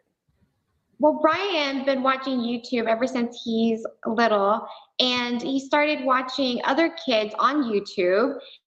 And one day he just come up and asked me, can we start a YouTube channel? There's other kids on here. It looks like they're having fun. And then I started watching YouTube videos with him, and it really did look like the family on there, the kids on there were having a blast together. So I thought, why not? We can use it as a fun experience, bonding experience together. So decided to just take him to the store and then just ask him, what toy do you want to play with? And that's just how it got started. Imagine being 13, worth millions, and still having to rely on your parents for the money you earned. What's even worse is that Ryan doesn't seem to have much of a choice in any of this. He's still a minor on that one. He's, in theory, damn near 13 years old, I think. He's 13. And he's still going. And some of these are like semi-daily too. Like it's just weird. Like even last month, he announced a full-blown movie. Sure, his parents say he's not being forced, but how Yo, it's wild. Even the teenagers want to save Ryan. I can't, yo. The youth is out here making videos trying to save Ryan. much of a choice does a child This shit really is have great. when their whole life has been built around this? Ryan should be out enjoying life, playing sports, making friends, or That's just being true. a regular teenager. Instead, he's stuck in front of a camera, opening toys. The whole situation is just wild. Yeah. I like realized when like people recognize me and they're like, hey, you're Ryan. I just realized that we were famous off of it and that it was a thing that people didn't normally do. Yeah, but we want to make sure, you know, the YouTube doesn't become just majority of Ryan's, you know, daily life. So one thing we prioritize was his schoolwork and private life. Ryan's world started as a little kid having fun, playing with toys like any other child. In 2024, he's 13 years old, and it's sad to see him stuck doing the same thing. It doesn't feel like fun anymore. I wanted to then I wanted to be an NBA player. I'm curious, like, what do you want to be when you grow up? When I grow up, I want to be like an animator. I think it's really fun to do because like the drawing and then like at the end you get to see the whole thing and see what you've like worked on the whole time. And like sometimes I can see like the drafts first and then after I can see like the full thing. And it's really cool to see how it changes over time. Yeah, you were in the front. Like, Ryan, are you going to keep making YouTube videos, He cut given his your head interest to off. be an animator and maybe go behind the camera, like as you get older? I think I will keep going for a while. Yeah. You really have to wonder, does Ryan even know what's happening? Or is he just a gold mine for his parents? And I mean, listen, I'm not gonna sit here and lie. I asked that same question. For real, for real. Listening to the younger generation sit here and say the same thing that a lot of adults are saying. I'm not sure they're saying it because they hear the adults are saying it, but kids ain't stupid either. All right. A lot of these kids are smart. And it's crazy how a lot of them are making videos like you and me right now. But they're trying to save Ryan. All right. Like me personally, I'm not sure what's really going on behind the scenes. They could be good parents, but don't exploit your child. Now, once you exploit your child, that makes you like a neglectful parent. Man, I don't know what's the best way to, how can I say, break that joint down for y'all. let's not forget the mental toll this must be taking on Ryan. How do you go to school the day after filming a toy review with your parents? How See do you my relate point? to other kids when your life is so completely different? You're on track to be a teenage billionaire. How much does Ryan get to keep of all this? Oh, be careful, Ryan. People recognize me and they're like, hey, you're Ryan. I just realized that you're famous. What's been the biggest sponsorship that you've said no to? Millions of dollars. We lost revenue of 70%. I just pushed through. You're the first creator ever to have a Macy's Day Parade balloon and have a product in Walmart that sold over $1 billion. To just go from just a regular immigrant family and then now full-length feature movie, that's a big step. Like Ryan were to call it quits, what would happen? The thing is, they don't even need to keep. Yeah, I gotta see the full interview, man. He just cut them off. Like, what would happen if he, calls it quit? While all of y'all look at each other like that. Ryan, speak up. Blink 3 times if you need help. Just like that, all right? Going. Ryan is 13 now, and they've already made billions. At this point, it just feels like greed. I mean, when I was 13, I was hanging out with my friends, playing video games, and going to parties. Ryan is stuck in his room, playing with toys for YouTube. As a dad, again, I think about. I mean, I swear that some boys at 13 just want to play their Xbox and their PlayStation. Ryan is still making videos for 3-year-olds and 5-year-olds. So that is a little questionable. When I put my daughter in front of the TV, she watches YouTube. She doesn't know what's sponsored content versus Right. organic. You guys were investigated by the FTC about that. Like, how do you think about like what you choose as a sponsored piece of content? Because that's part of the business and diversification is so important versus not.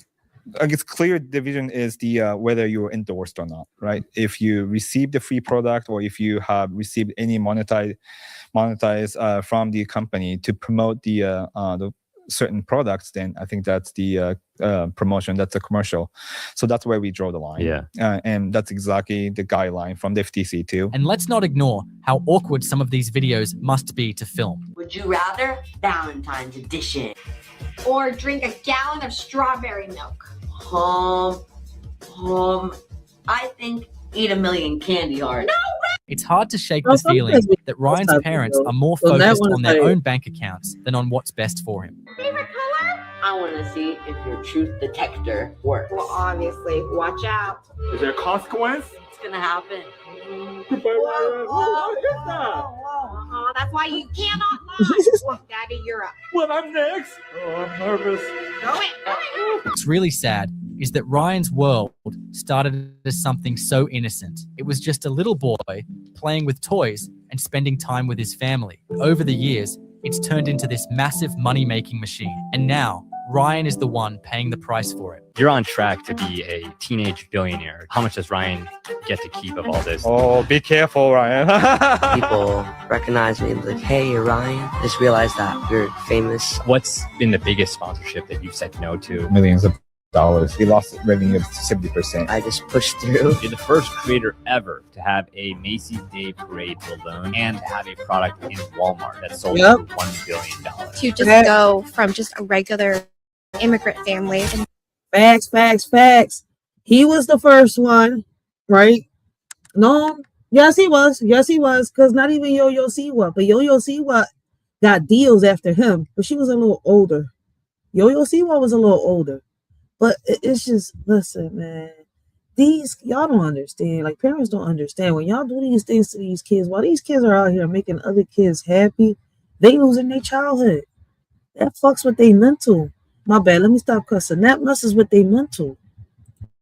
And now, full-length feature movie. That's a big step. If like Ryan were to call it quits, what would happen? The more you think about it, the worse it gets. Ryan's parents have built their entire empire off of his name, but how much of it actually belongs to him? They talk about shares and trust funds, but if Ryan wanted to stop tomorrow, would they really let him? Or would they pressure him to keep going, just like they have for the past 10 years?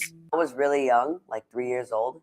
I always saw lots of really young like content creators, and I asked my parents if we could do something like that. And we started as just like a toy reviewing channel, but now it's grown into so much more like gaming videos and skits and educational videos. Ryan's world might still look colorful and happy on the surface, but behind the scenes, it's clear that things aren't as perfect as they seem. The richest kids in the world right now. Number 7. Ryan Koji, 11 years old. His net worth is $26 million. He has 34.8 million subscribers. Ryan started his channel when he was just 3. I mean, obviously his channel's gonna blow up like that, yeah. Like, listen, we don't know, what is actually going on behind the scenes, all right?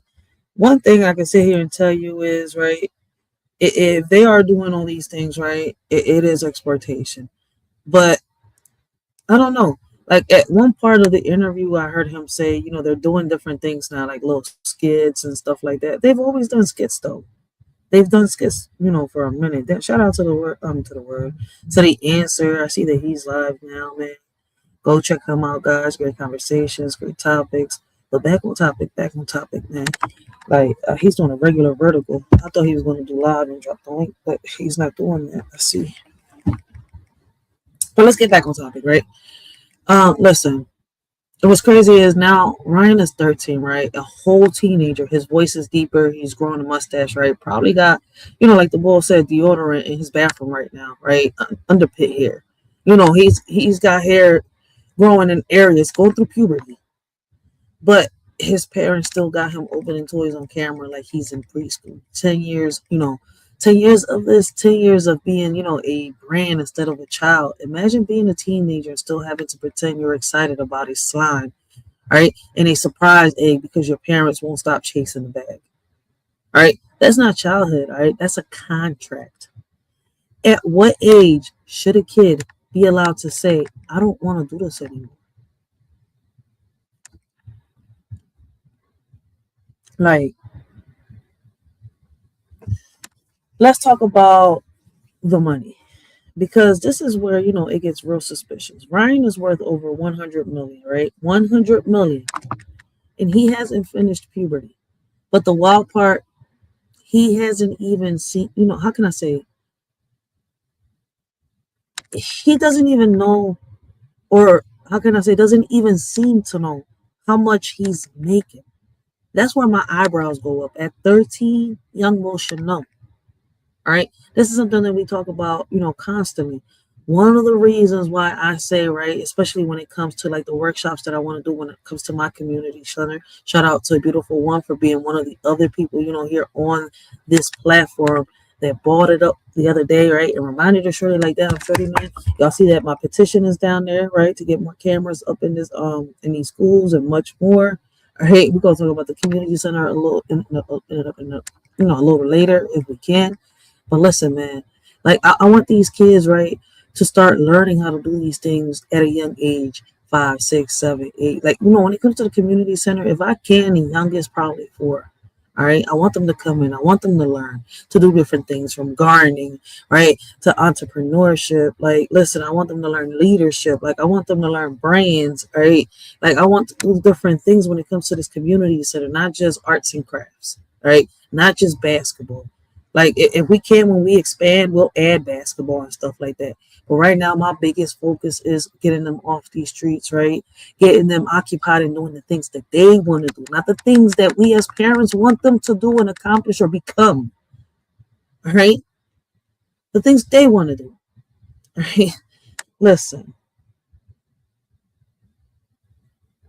I'm going to put it like this.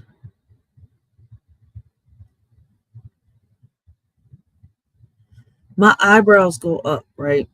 Because if a kid generating that kind of wealth, the first question should be, where's the money going? Who's managing it? Who's benefiting, right? And why does it feel like, you know, the math ain't mathing? Should parents be legally required to prove, right, you know, their child, how can I say, their child influencer's money is protected? I mean, he's 13 now. Like, there shouldn't be no secrets between the parents, but we don't know that. You see where I'm coming from? They are in the podcast. They probably don't want to put that information out there, but a lot of it is already out there. You see, when you Google him, you see that he's worth over, you know, the Bulls said 26 million, but they had lost some money. They had to, you know, they went through some courts situations and stuff like that. So we don't know if his worth is a little less now. But now listen, this is all allegedly, because social media loves to, you know, how can I say, exaggerate. But I'm not gonna lie. Some of the behavior, you know, is given something ain't right. My daughter used to love Ryan's World, right, when she was a baby. And even back then, I said, you know, some parents need to let their kids be kids. Blogging ain't, you know, bad. YouTube ain't bad, but the real question is, do these kids still want to do it once they get older? Or are they trapped, you know, in a brand they didn't ask to build? Do you think kids, how can I say, should have the right to retire from social media? And it's crazy, like kids with social media jobs. I'm 36 years old asking that question. But listen, let's be honest, right? The mom, she's suspicious, but like regular suspicious, right? The dad, super duper ultra suspicious. Like, sir, why are you always hovering suspicious? Like, why do you look more excited about these toys than your son? Like, suspicious. And every time Ryan talks, his parents nod like they're, you know, like they're listening, but their faces say, wrap it up. We need another take. Ryan looks stressed, conflicted, like he's, you know, carrying a whole franchise on his back when he should be carrying a backpack to school. But they say that he is going to school, so then again, we don't really know what's going on behind the scenes. Do you think both parents are equally responsible, or is one driving the machine more than the other? This is, I know there's not a lot of people, you know, in the chat. I would love to hear these, you know, for people to give, you know, a reply to these questions. For those that catch the replay, man, leave your comments down below, man. Let's get this conversation started, right? And in my opinion, right,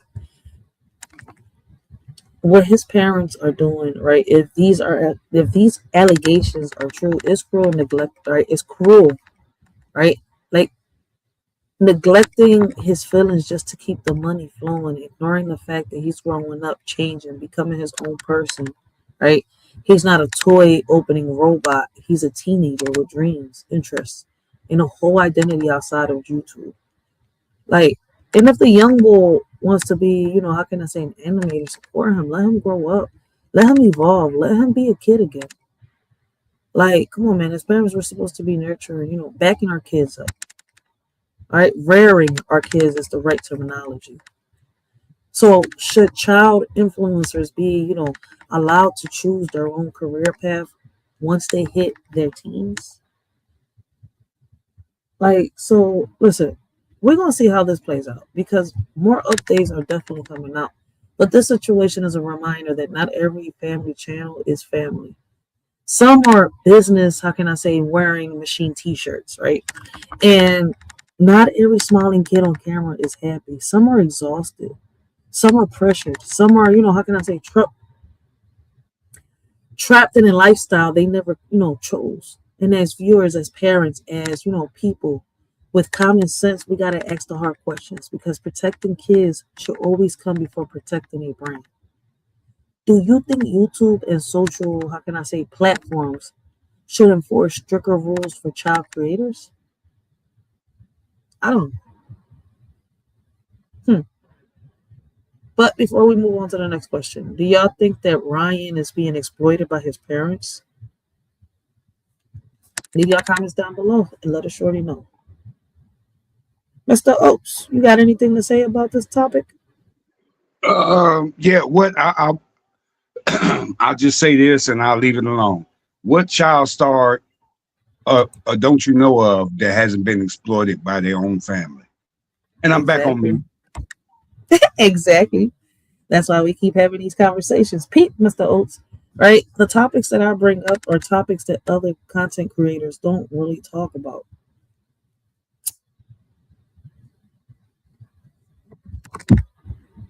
But we definitely about to move on to the next topic. All right, guys?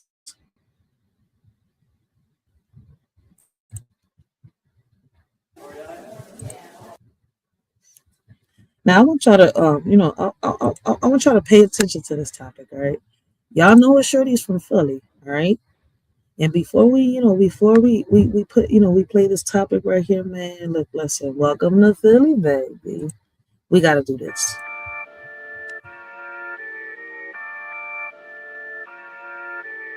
Welcome to Philadelphia, aka Philadelphia. HP, baby. In HP where my blood runs deep. Not born in Philly, but raised in the streets. A shorty from Ponce, Puerto Rico, I hail. Taino roots run deep, my heritage won't fail. Indigenous to both lands, I proudly proclaim. America where water and air come at a price, but in HP, my heart finds its place. Though it hurts to see what my community has to face. Sometimes I look around, lost in a maze. Questions linger in vain, pause in the haze. People get offended, their egos inflamed. Yet they scream for change, their voices untamed. We seek to make a difference, to break the chains. But anger and offense cloud our noble aims. Opinions are silenced, a disheartening scene. In the HP community where I grew up as a kid, we had nothing but fun. Didn't matter what we did, no matter what we looked like or where we came from. We got along just fine, never felt the need to run. But then a few kids went missing and some loved ones lost their lives due to mistaken identity, confusion and hate that thrives. And I don't know when it all really changed, but I miss the old days when we all had fun and didn't judge. Sometimes I look around, lost in a maze. Questions linger in vain, pause in a haze. People get offended, their egos inflamed. Yet they scream for change, their voices untamed. Looking back in my community, I shake my head. Strings attached to their backs, they're easily led. Waiting for a savior, a puppet master's command. While warriors fight and take a stand. Warriors rise, their spirits unyielding. Fighting for justice, their voice revealing. They offer solutions, paths to a brighter day. Yet met with resistance, they're forced to sway. Now it's about race, who has more and who could take what they want. They say they want change, but really they just want chaos to flaunt. They don't care about the community or the people who live here. They just want to stir up trouble, spread fear and hate, it's clear. Sometimes I look around, lost in a maze. Questions linger in vain, pause in the haze. People get offended, their egos inflamed, yet they scream for change, their voices untamed. In the depths of my soul, a wish unfolds. To turn back time, a story yet untold. My community, once united, now torn apart. How do we divide, leaving scars in every heart? Our kids like sponges, absorb all they see, mimicking our actions, following our lead. Young boys and girls, lost in a prison's embrace, acting gangster, a tragic masquerade. Parents, consumed by laziness, have lost their way. Communications fade, they simply give up. Gun violence escalates, a vicious cycle's grip. Parents and children, now enemies, a bitter flip. Sometimes I look around, lost in a maze. Questions linger in vain, pause in a haze. People get offended, their egos inflamed, yet they scream for change, their voices untamed. They demand change from their kids, yet fail to lead by example. They stumble, their guiding's weak indeed. In HP, we struggle, we fight for our lives. So let me spit these lyrics, unleashing the truth, letting my words freely glow. For HP is my blood, believe it or not. A shorty from Ponce representing my spot. Sometimes I look around, lost in a maze. Questions linger in vain, pause in a haze. People get offended, their egos inflamed, yet they scream for change, their voices untamed. Welcome to Philly, baby. HP in the house, baby.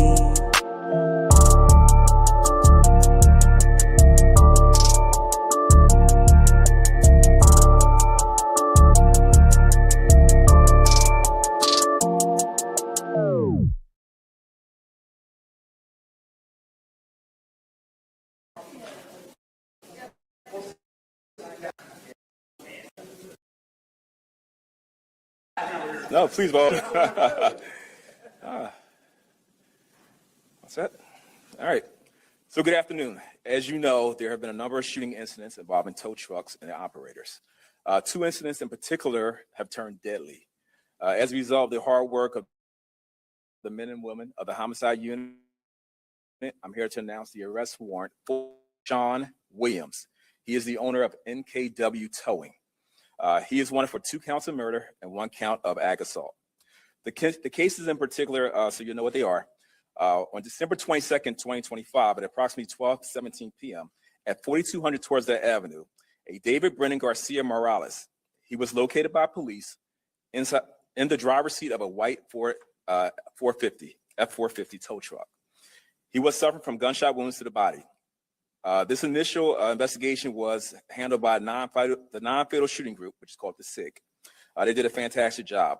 During their investigation, the suspect vehicle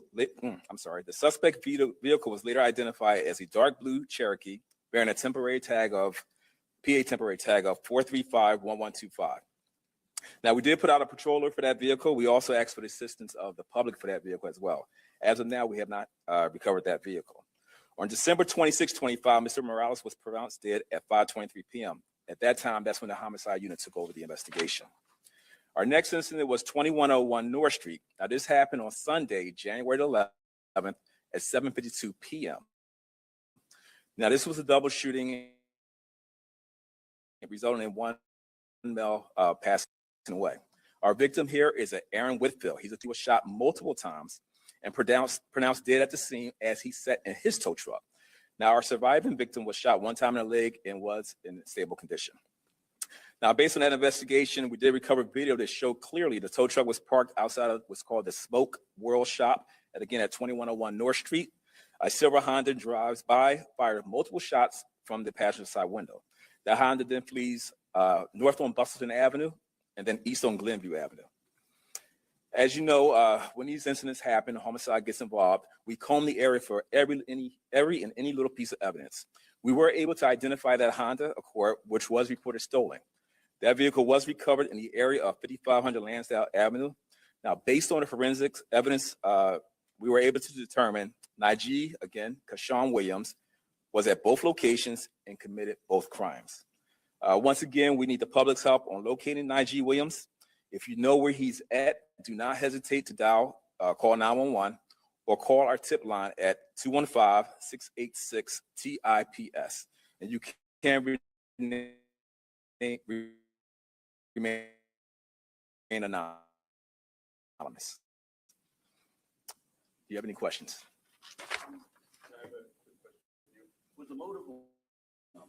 Well, we initially got that as a territory dispute, and I think it's very important that I tell you this. We do have some predatory tow truck operators operating in the city of Philadelphia. I'm here to tell you now, there's no area they own in the city of Philadelphia. If you are involved in an auto accident and you are feeling uncomfortable about a tow truck arriving on scene, being predatory in nature, do not hesitate to call 911. We have assets in the field that will mitigate that situation.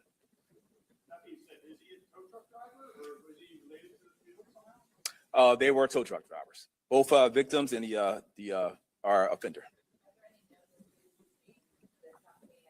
What the hell? There are disputes that we know of. Again, we don't want to put that out on the record right now, and that's again as part of our investigation.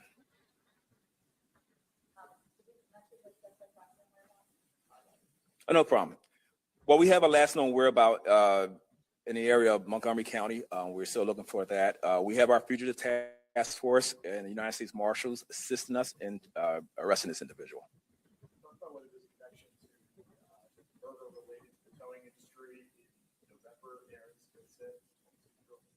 Well, we believe there's some type of connection there. Again, we're not ready to go on record to say this was actually part of that investigation or part of that homicide, but we are working towards that direction. So it's not just 2 victims that he might have. According to you, there's a 3rd possible victim, but you're not ready to talk about it. Okay.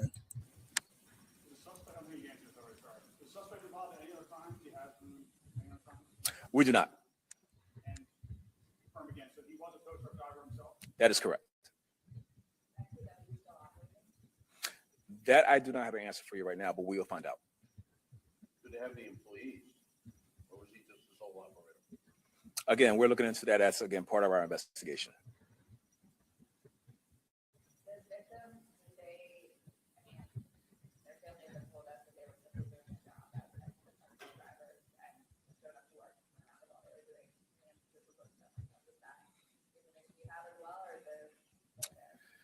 Well, we have that information, and then we have other information as well. Again, unfortunately, I can't give the total details of the investigation. So There's a lot more to be discovered, but there's a possibility that one was an innocent bystander in this, innocent in this shooting. No, I'm not.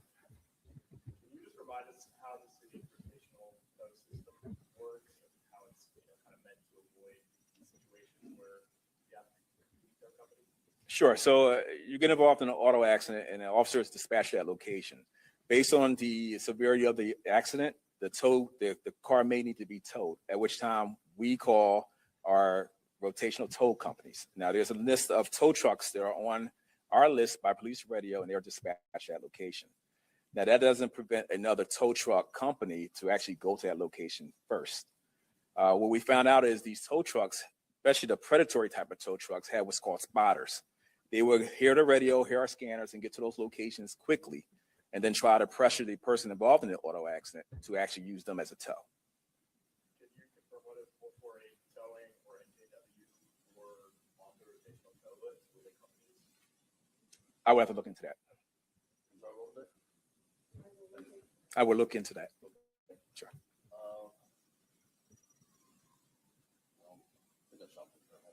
Take your time.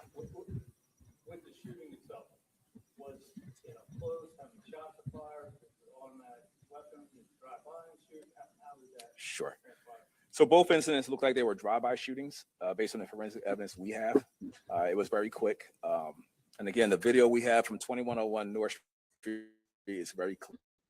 And it was a drive-by. Multiple shots fired, yes, sir. Yes, sir.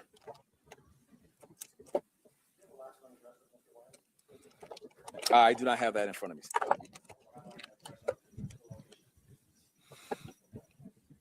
Unfortunately, I won't get that to you right now, but you know. What do you say to people when an accident happens? A lot of the tow trucks will say, "Cops ain't coming." So what you need to do is you need to let me take your car, and we'll take care of it. We'll safeguard it, and of course, the cops ain't coming. Okay. What's your response to that? My response to that is, if it's serious enough, wait on location and again, dial 911. Do not hesitate to call 911. If it's not that serious of an auto accident, exchange information, and then you still can go to a police district. Y'all say don't hesitate to call 911. Like, listen, man. I don't know if it's just in Philly. All right, I don't know if it's just in Philly. All right, but I had to pause this to say this, all right, because I've seen it before. I've experienced it. Y'all say call 911 like it does. Like, listen, when you call 911, they don't dispatch these officers, right, until like maybe 2 hours later. Same thing when a crime is being committed in the neighborhood. Cops don't come right away. Sometimes they don't come until the next morning. Come on. Police district in the city of Philadelphia to make the report. But the police do respond to injury accidents. If somebody is injured in an accident, the police do respond. Am I correct? That is correct.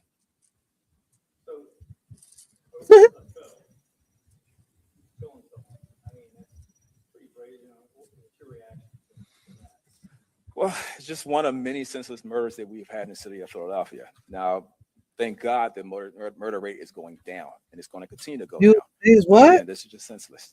There's no rhyme or reason for it. Okay. Thank you. He just lied straight through his teeth.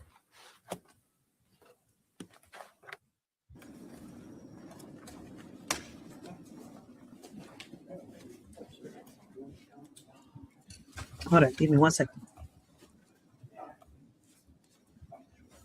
Oh, he just lied straight through his teeth. 2000 North 19th Street. 2000 North 19th. 2000 Black North 19th Street. Okay, thank you.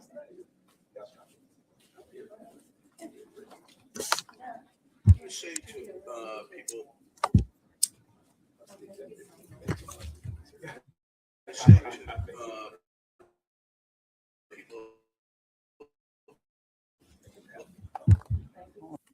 Okay, so straight through his teeth, man. For real, for real. Like, come on, man.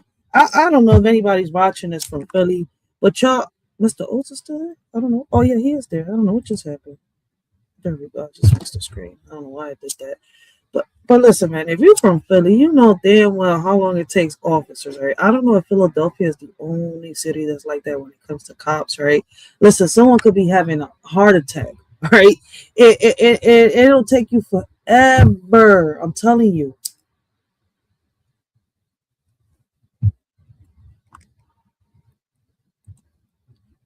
I can't believe the boy light up straight up like that, yo.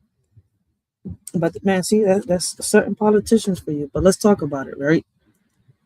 Because Philly is back in the headlines for all the wrong reasons, all right? Authorities are searching, for an armed and dangerous suspect wanted for killing 2 tow truck drivers, right, in December and January. 2 lives gone, 2 families, shattered, and for what? Ego, pride, a temper he couldn't control. This man worked his way up, right? Built a company, had something to lose, and now he's about to lose everything over something that should have never escalated, right? It's heartbreaking, right, and infuriating at the same time.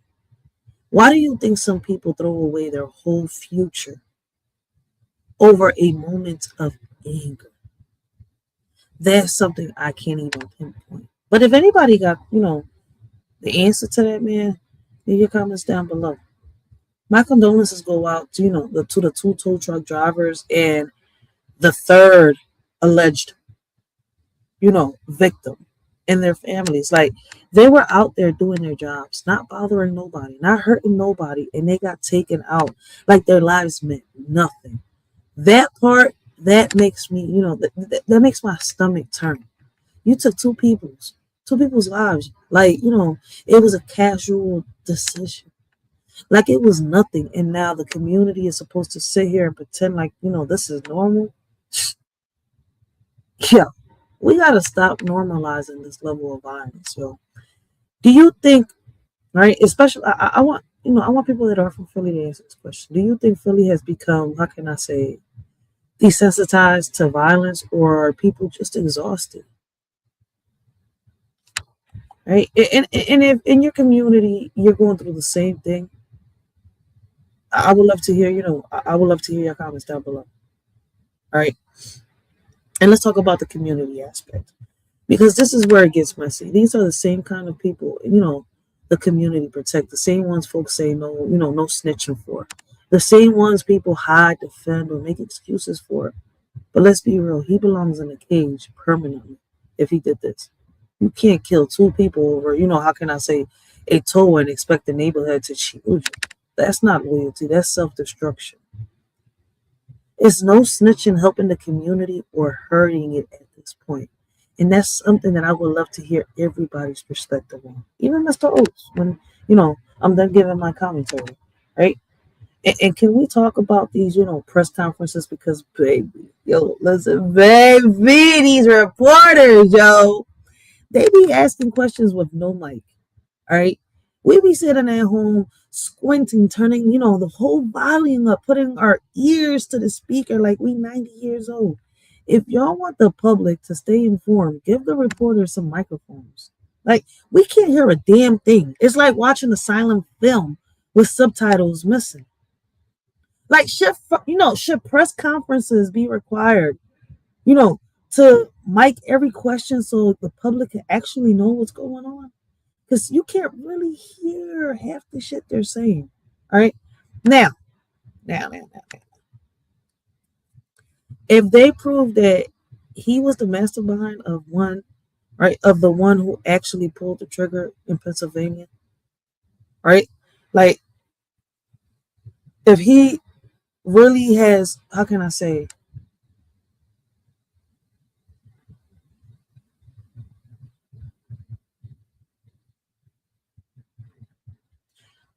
then a judge really has no choice but to give him life in prison. 2 murders over, towing. That's some, how can I say, psychotic behavior. That's not normal conflict, all right? That's not the heat of the moment. It's crazy. Like, in Philadelphia, there's a lot of shit going, man. There's been a few people unalive, even over parking spots. Over parking spots, yo. Like, psychotic behavior. It's not normal conflict, yo. That's not the heat of the moment. All right? That's something deeper, darker, and dangerous. And honestly, it reminds me of that, how can I say, I think it's if I'm not mistaken, is a movie that listen, the main person that portrays in this movie is I think if I'm not mistaken, Jay Gyllenhaal. It's a movie called Nightcrawler. All right. People doing wild, violent, desperate things for control, money, or territory. Not just or territory. Like, do you think crimes like this come from, desperation, ego, or straight up just evil?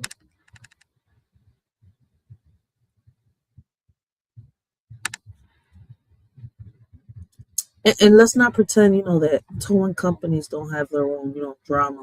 All right, crash cashiers. How can I say, crash chasers, shady deals, people fighting over territory like it's the 1980s drug game, right? Some of these companies operate like mini mafias, and yes, I'm going to say it. Some cops are probably pocketing cash too. Don't get mad at me, all right? I'm just reporting the news and giving my opinion. When money and power mix, corruption is never far behind. Do you think the towing industry needs a full investigation, or is this just one bad actor?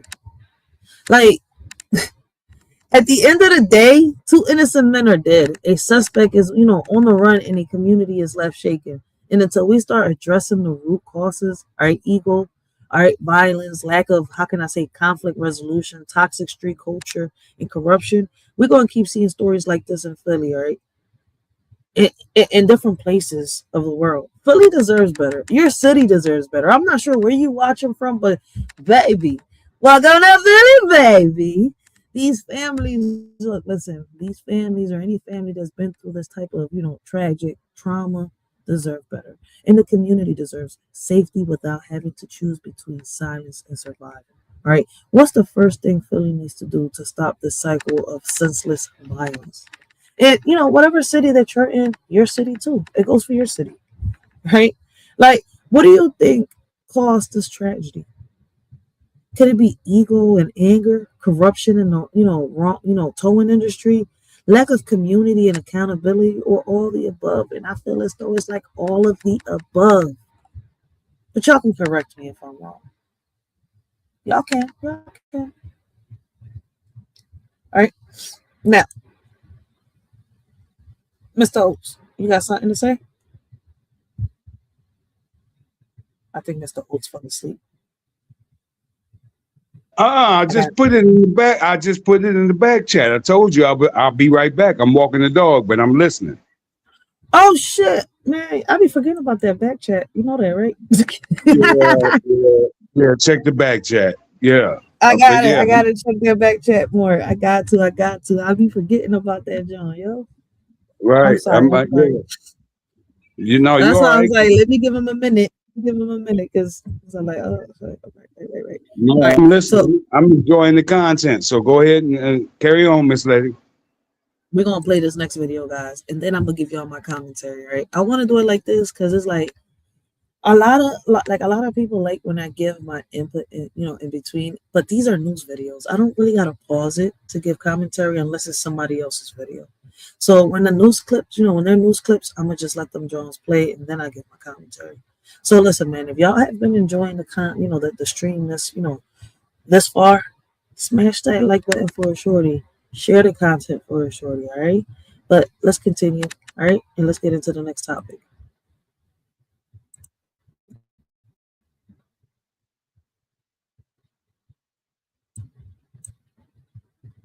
Okay, so there has been a lot of talk about the Trump baby account. What is it? How does it actually work? So joining us to make sense of all of this is Fox financial analyst Phil Flynn. Phil, thanks for joining us. Always good to see you. Let's get on this right now. Okay, first of all, let's talk about the purpose of this account and explain to everybody how it works. Well, the purposes of this account is to help people grow wealth, especially young kids that have never had exposure to the market. I think the reason why is that there's so many people in America that aren't living the American dream, and they should be, mainly because they don't know how to invest. So this is a way for the Trump administration to say, hey, children, get your kids involved in investing at a young age, and we're going to help you with some very select vehicles where you can grow wealth. And if you do so, by the time you start to grow up, you're going to have growth. And this is going to take more pressure off the government. If people are more wealthy, the government is going to have to, write less checks to try to help support people. So this is a huge win for just about everybody. Who qualifies and when does this begin? Well, the qualification has expanded, right?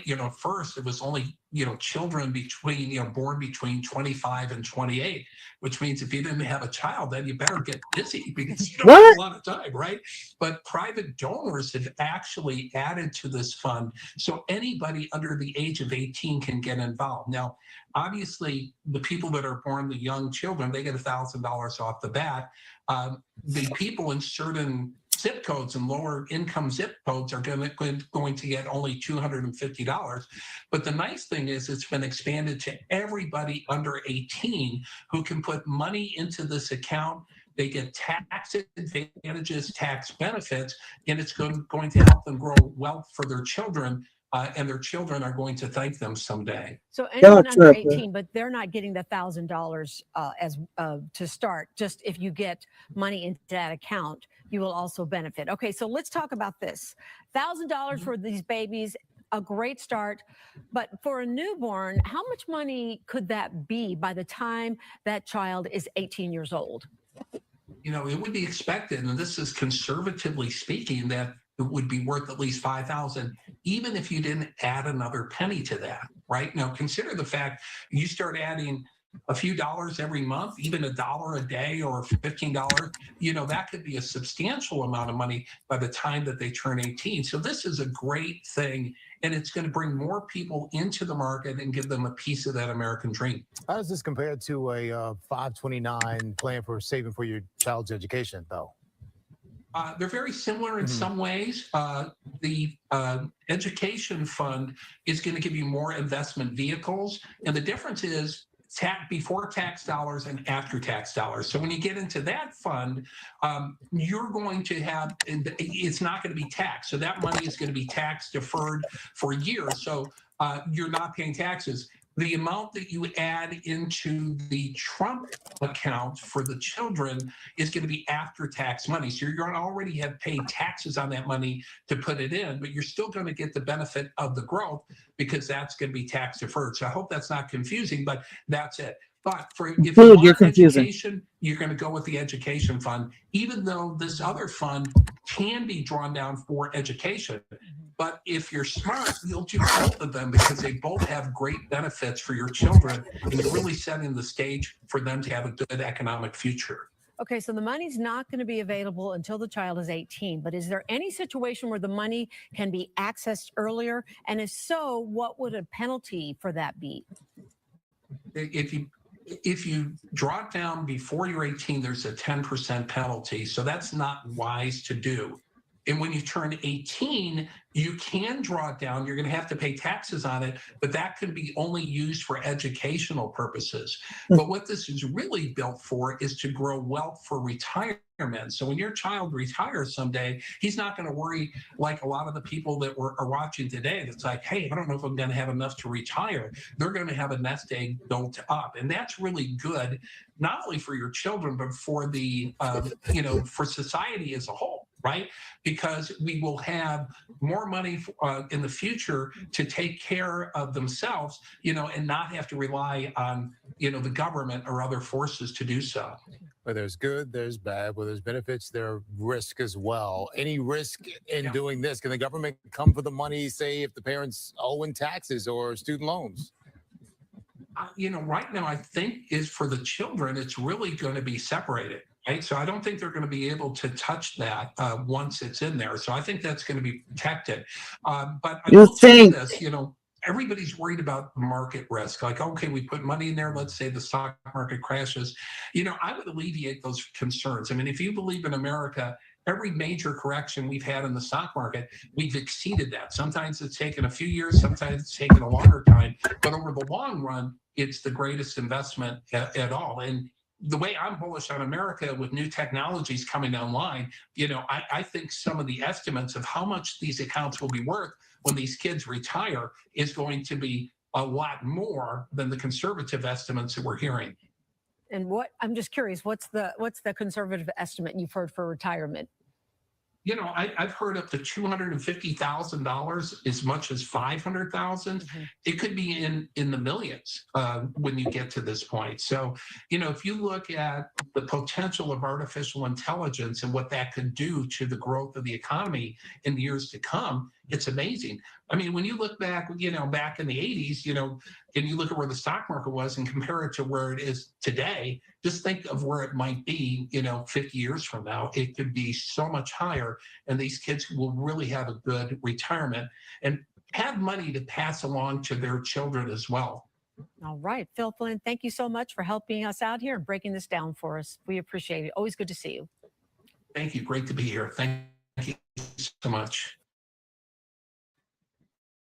In Chester County, a mother is demanding action after. Hey, pause it. No, it's not your turn. What's up with you, dude? I ain't tell you can go ahead. I ain't tell you, But listen, the ball was a little confusing. All right, I ain't gonna sit here and lie. All right, it's like he was contradicting himself. I don't know if y'all caught it, but I caught it. All right, I caught it. Like, let's talk about it. These Trump account kids, these Trump accounts for kids, everybody online debating, arguing, panicking, laughing, confused. And honestly, I get it. Because the way this whole thing is being rolled out feels like deja vu. All right. It reminds me of those old Gerber insurance plans. All right, that they used to push on TV back in the day. Sign your baby up now for a better future. Meanwhile, half of us still don't know where that money went. All right, real shit. I swear to God. Like, do they even still exist? Because I ain't seen a Gerber commercial since Obama's first term. Like, does this feel like financial help or financial bait to you? I would love to hear y'all opinions on this. All right, give me 1 second, guys.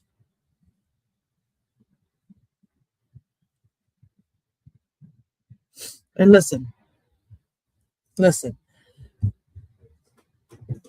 I'm not going to lie. All right. I don't trust anything the government is handing out. All right. Not a pamphlet, not a pen, not a penny. The American dream been gone. Right. It how can I say it packed its bags. all right, left the country, and it ain't, how can I say, sent a postcard since. So when I see something like this, my first thought is, okay, what's the catch? Because nothing is never free. Nothing is ever simple, and nothing is ever what it looks like on the surface. Right? Like, do you think that programs like this are meant to help families or control them? I would love to hear your honest opinion on this.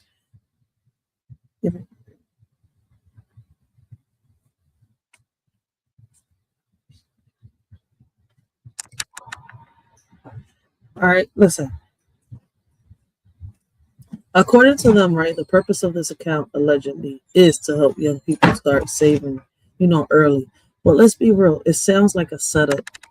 How can I say, to get inexperienced kids, all right, guided by adults who barely understand the fine print themselves, to open accounts that eventually get forgotten. And when money sits untouched, that's when the hidden fees start creeping in like roaches.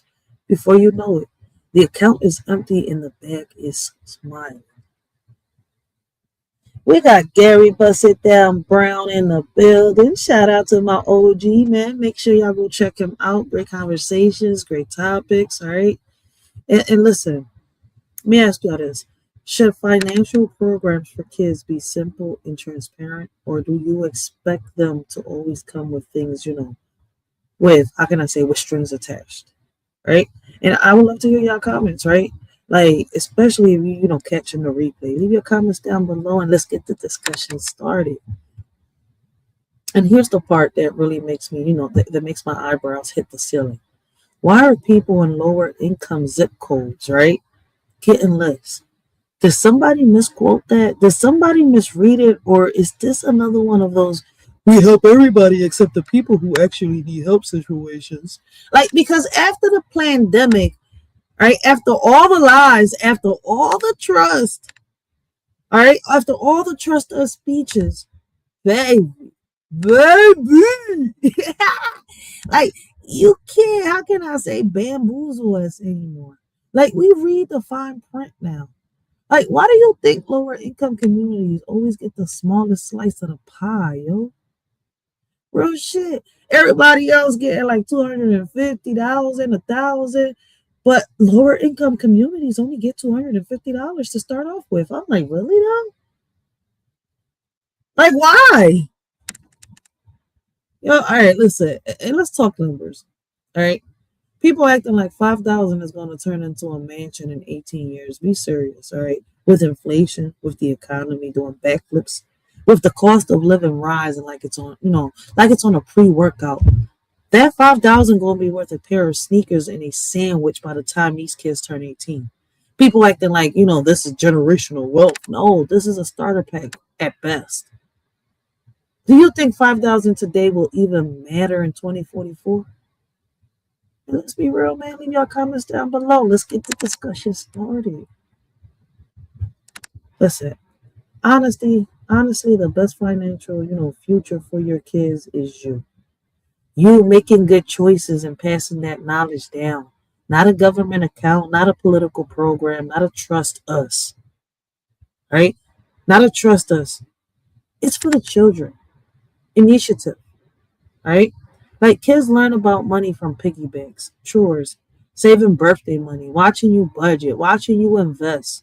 You need, how can I say, you don't need a government monitored account to teach a child how to save. Do you think financial literacy starts at home or in the system? I feel as though it should start at home. It used to before, but now I don't know what's up with some parents.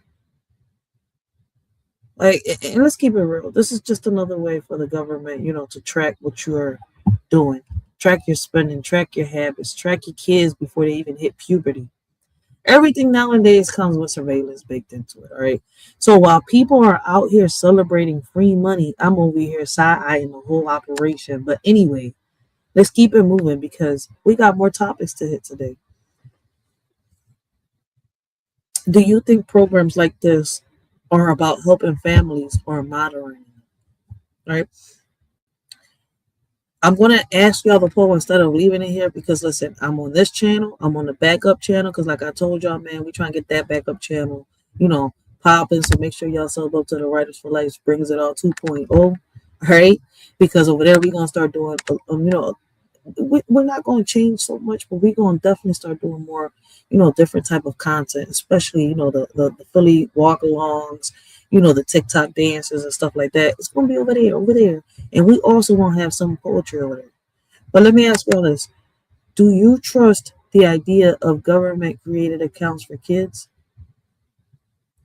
Absolutely not. Maybe, but only with strict transparency. Yes, it can help families, or y'all not sure. And while y'all think on that, all right, let me put this on while y'all think on that real quick. If I knew then what I know now, sometimes I wonder, would I be the same or would I be different? A shorty still believes in fairy tales and imagination that lasts forever. Sometimes I wonder if I turn back the hands of times, fix my mistakes, will things change? Oh Lord, guide me through this journey of life, help me see the light through all the pain and strife. I wake up in the morning feeling lost and alone, wondering if life's worth living or if I should grab the throne. The weight of the world on my shoulders is hard to bear. I see no change, it's like nobody cares. I look in the mirror, see a stranger staring back, lost in the world that's spinning off track. I ask myself, is this all there is, or should I give up and let the darkness win? I see no change, just the same old game. Wake up in the morning, I ask myself, is life worth living, or should I blast myself? I see no change, just the same old pain, but I know deep down, I gotta break these chains. Sometimes I wonder if I turn back the hands of time, fix my mistakes, will things change? Oh Lord, guide me through this journey of life, help me see the light through all the pain and strife. If I can go back in time, tell my younger self it's gonna be fine. Embrace the challenges, let your light shine. You'll grow and learn, just give it time. Hey young me, listen up, don't be afraid. Life's a journey, mistakes will be made. Chase your dreams, don't let them fade. Believe in yourself, you'll make the grade. Don't stress about what others say. Stay true to yourself every day. Love deeply, laugh often. Don't delay, cause in the end, it's how you play. Be kind to others along the way. Spread love and positivity each day. Don't worry about what they may say, cause your uniqueness is here to stay. Sometimes I wonder if I turn back the hands of times, fix my mistakes, but things change. Oh Lord, guide me through this journey of life, help me see the light through all the pain and strife. If I can meet my younger self, I tell her not to be afraid, that courage will be her wealth and bravery will never fade. Don't fear the challenges ahead, for you'll face them head on. Your inner strength will dawn. You'll grow up to be a warrior, standing tall, unafraid and strong. A parent, a role model, and inspired, fighting for what's right all along. Sometimes I wonder if I turn back the hands of time, fix my mistakes, but things change. Oh Lord, guide me through this journey of life, help me see the light through all the pain and strife. Looking back on all the roads I've traveled, regrets and lessons learned along the way, but still holding on to hope and faith that with God's grace, a brighter day will come our way.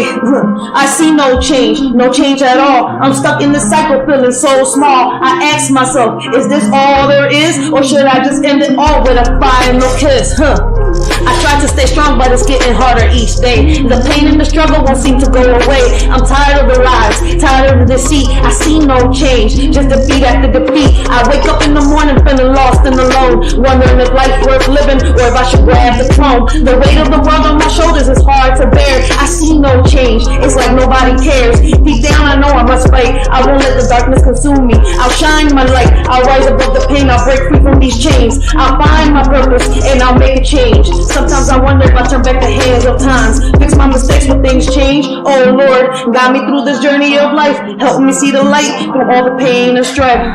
Sometimes in life we make so many mistakes, and we think that when we fall we're not able to get up.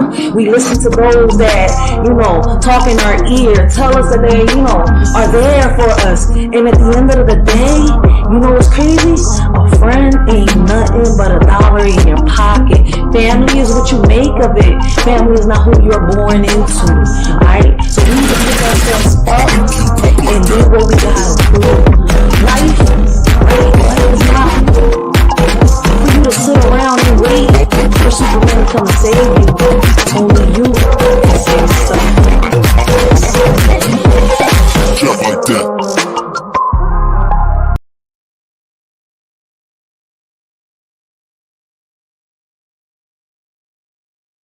neighbor's dog attacked her 4-year-old son, and it's not the only alleged encounter. Action News reporter Leland Pender spoke to the child's mother in Downingtown tonight. The attack on the 4-year-old boy wasn't the first, but police say it was the most severe, so the level of concern has increased.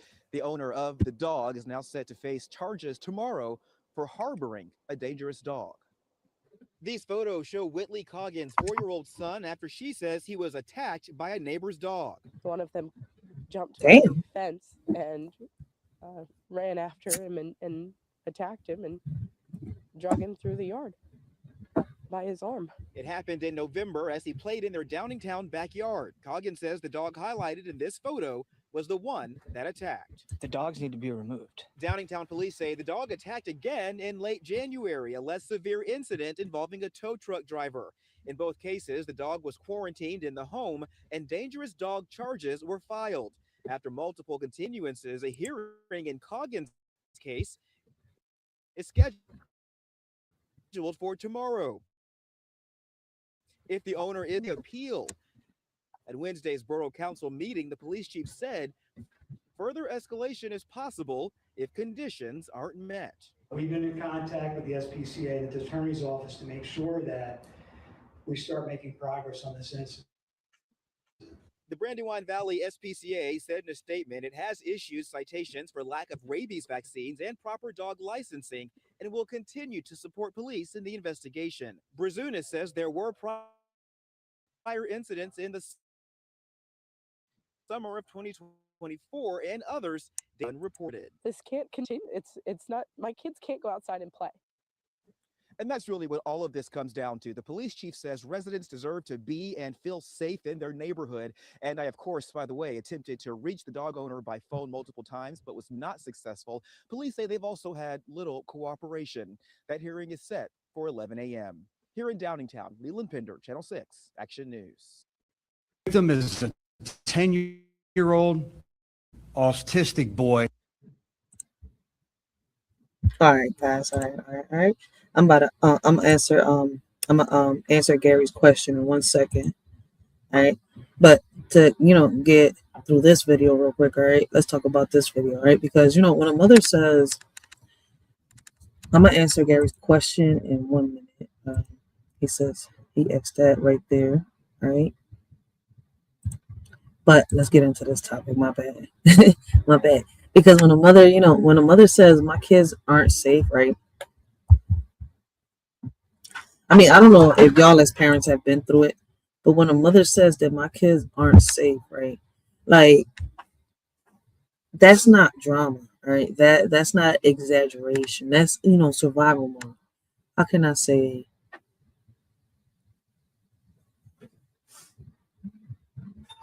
How can I say? A Downingtown dog, right? A Downingtown dog owner is heading to court, right, after like 2 recent dog attacks.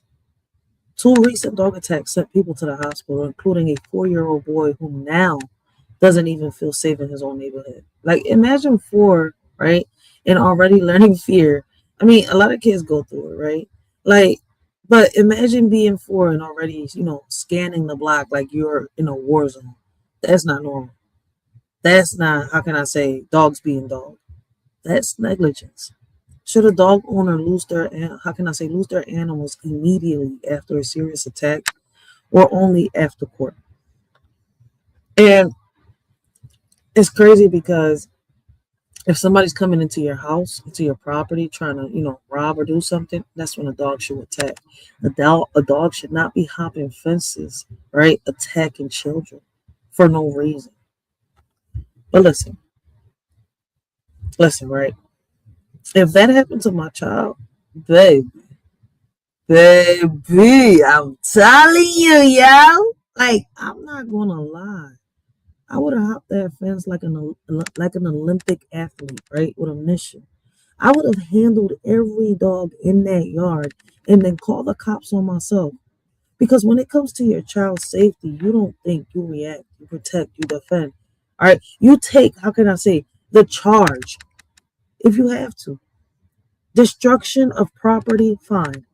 I'll sign the paperwork. But we're not, how can I say, but what we're not doing is, how can I say, letting a dangerous dog roam free while a child is traumatized. Do you think parents should have the legal right to defend their child from an attacking dog by any means necessary?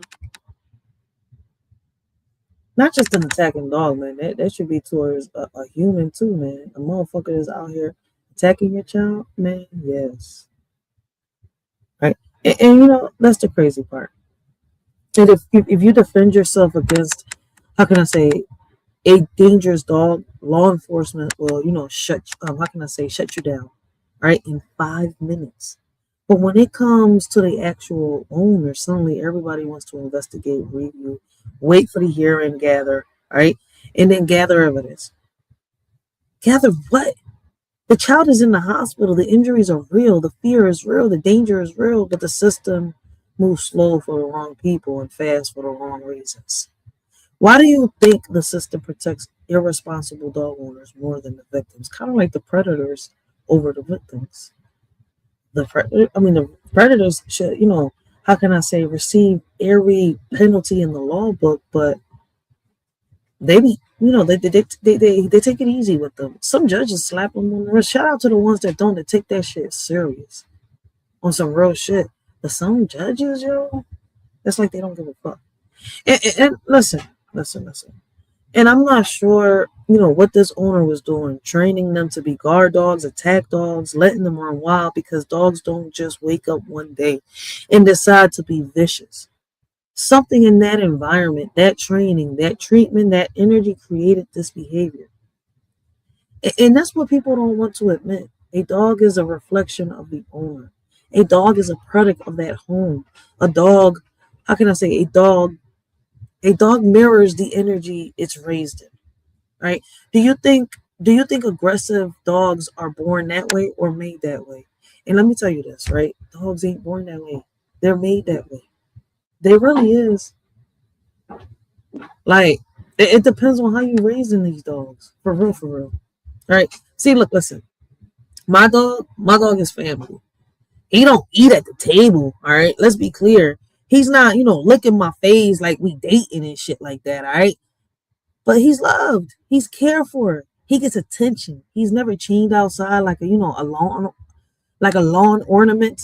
All right. He's never locked in a cage like a prisoner. And because of that, he's calm, he's gentle, he's protective, but not violent. He only reacts if one of us, his people, all right? Yes, we his people, like he's my people's, all right? That's my right hand. Like, I had buried my best friend 2 summers ago. Like, it broke my heart. But anyways, all right? Like, listen. That's how a dog should be raised.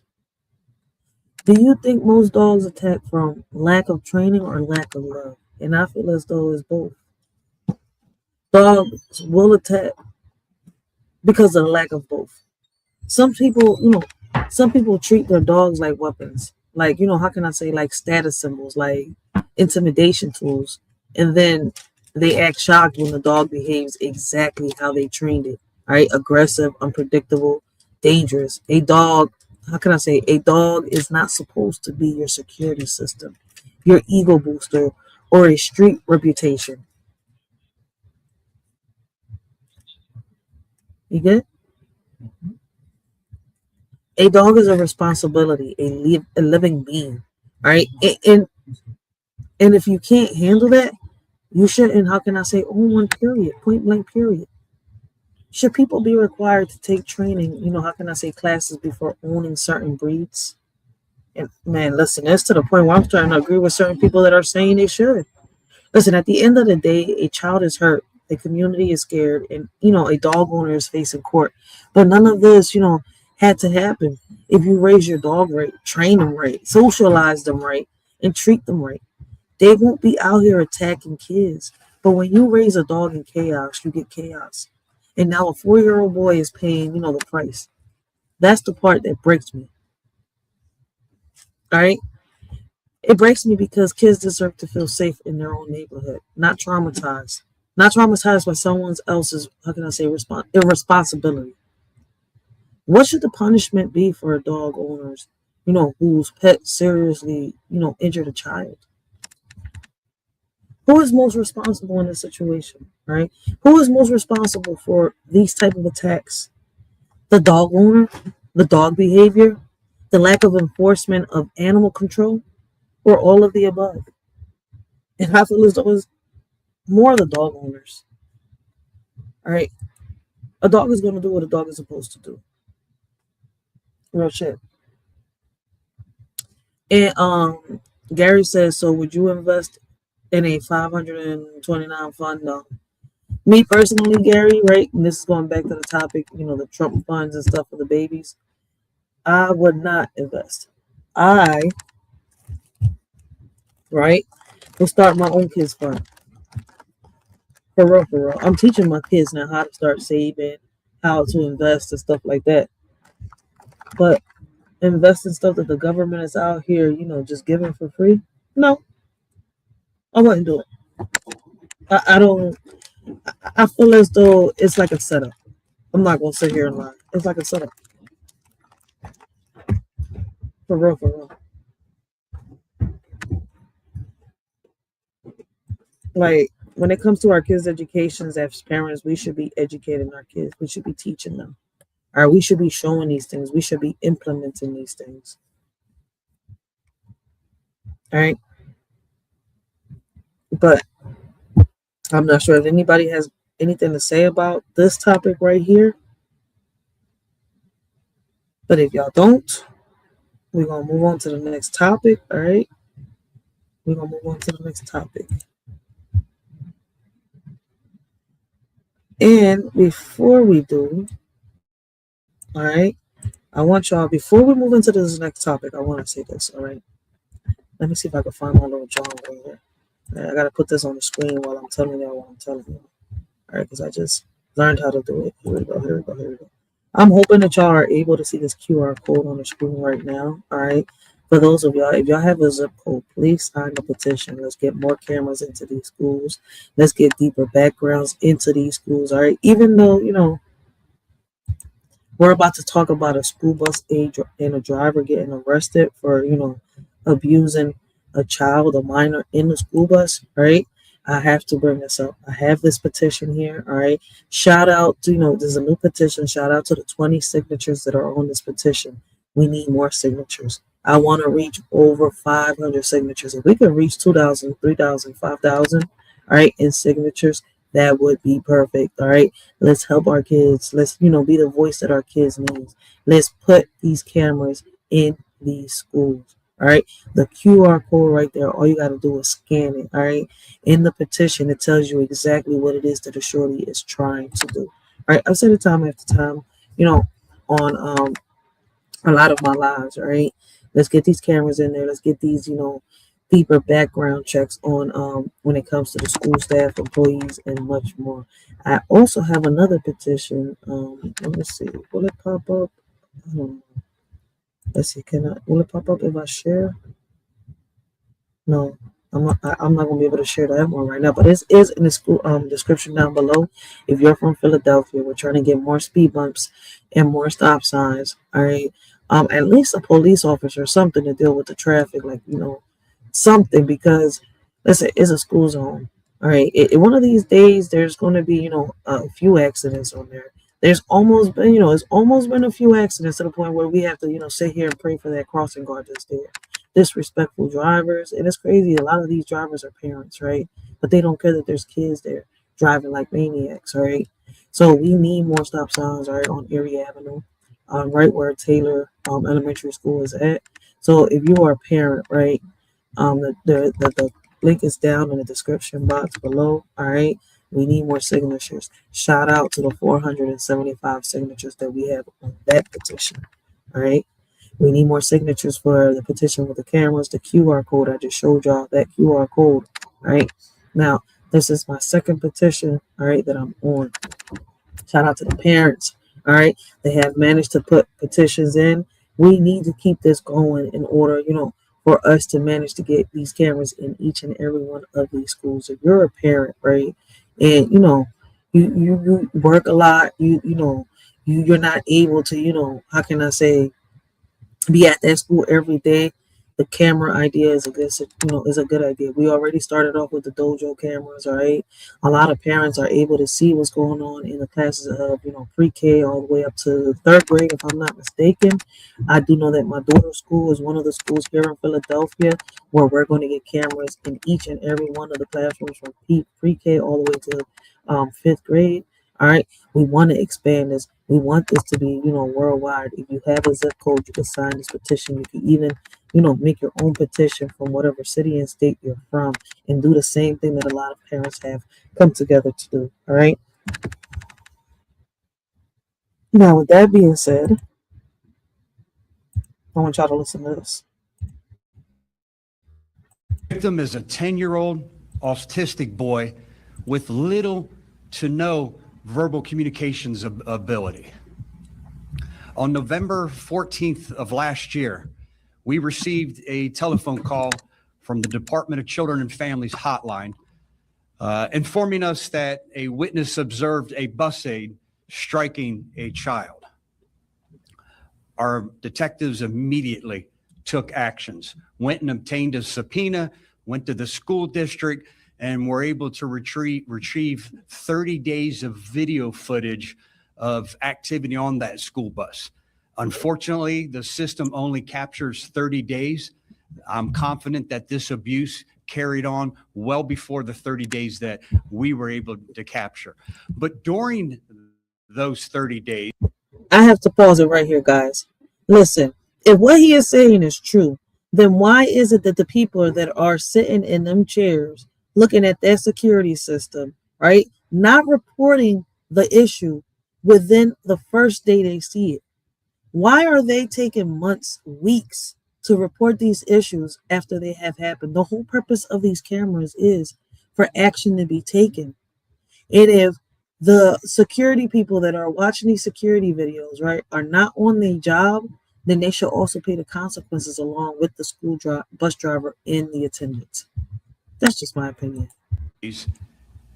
our bus aide, our suspect, struck this victim on at least 14 different occasions. At one time, you'll see during this video, struck our victim 14 different times. The bus aide is where she belongs, in jail. She's bonded out. The school district has suspended her with pay. She's been employed with the school district since 2013.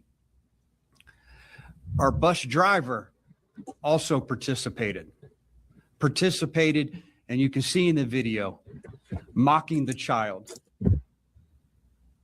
exploiting and ridiculing his disability, and only fueled his fear after listening to him scream in pain by threatening him with further violence. At no point during any of these 14 incidences did she ever attempt to intervene or stop. Both of these females, both of our suspects, crossed the line of every ounce of human decency. They've both been placed under arrest. The bus aide was charged with 14 counts of child abuse, and the bus driver was also placed under arrest for failing to report child abuse. The bus driver is Tanya Rice Constant, age 62. She had been employed with the school district since 1997. Dang. At the beginning of this investigation, she retired from the school district. She's been working for them since 1997. How many kids did she let people abuse, or she abused herself? That's wild. And back then, they didn't have. Child had no voice and was unable to take any action. And in this case, we became his voice and we took the appropriate action. What questions can I attempt to answer at this point? Sure. This voice that has some special needs sounds like a pretty We're going to do low ass mics. way to kind of contextualize this video. Where do you draw the line between discipline and abuse? It's simple. the school district has a clear policy. They can use restraint to help restrain and calm down a disruptive child, someone who has special needs. Facts. You can see this as well above the line. You can see and witness the fear. I can feel the fear by watching the video. You can see her continue to strike him. This bus aide terrorized this child, not just in this video, the one incident that we captured that we're showing today, but throughout all 14 incidences.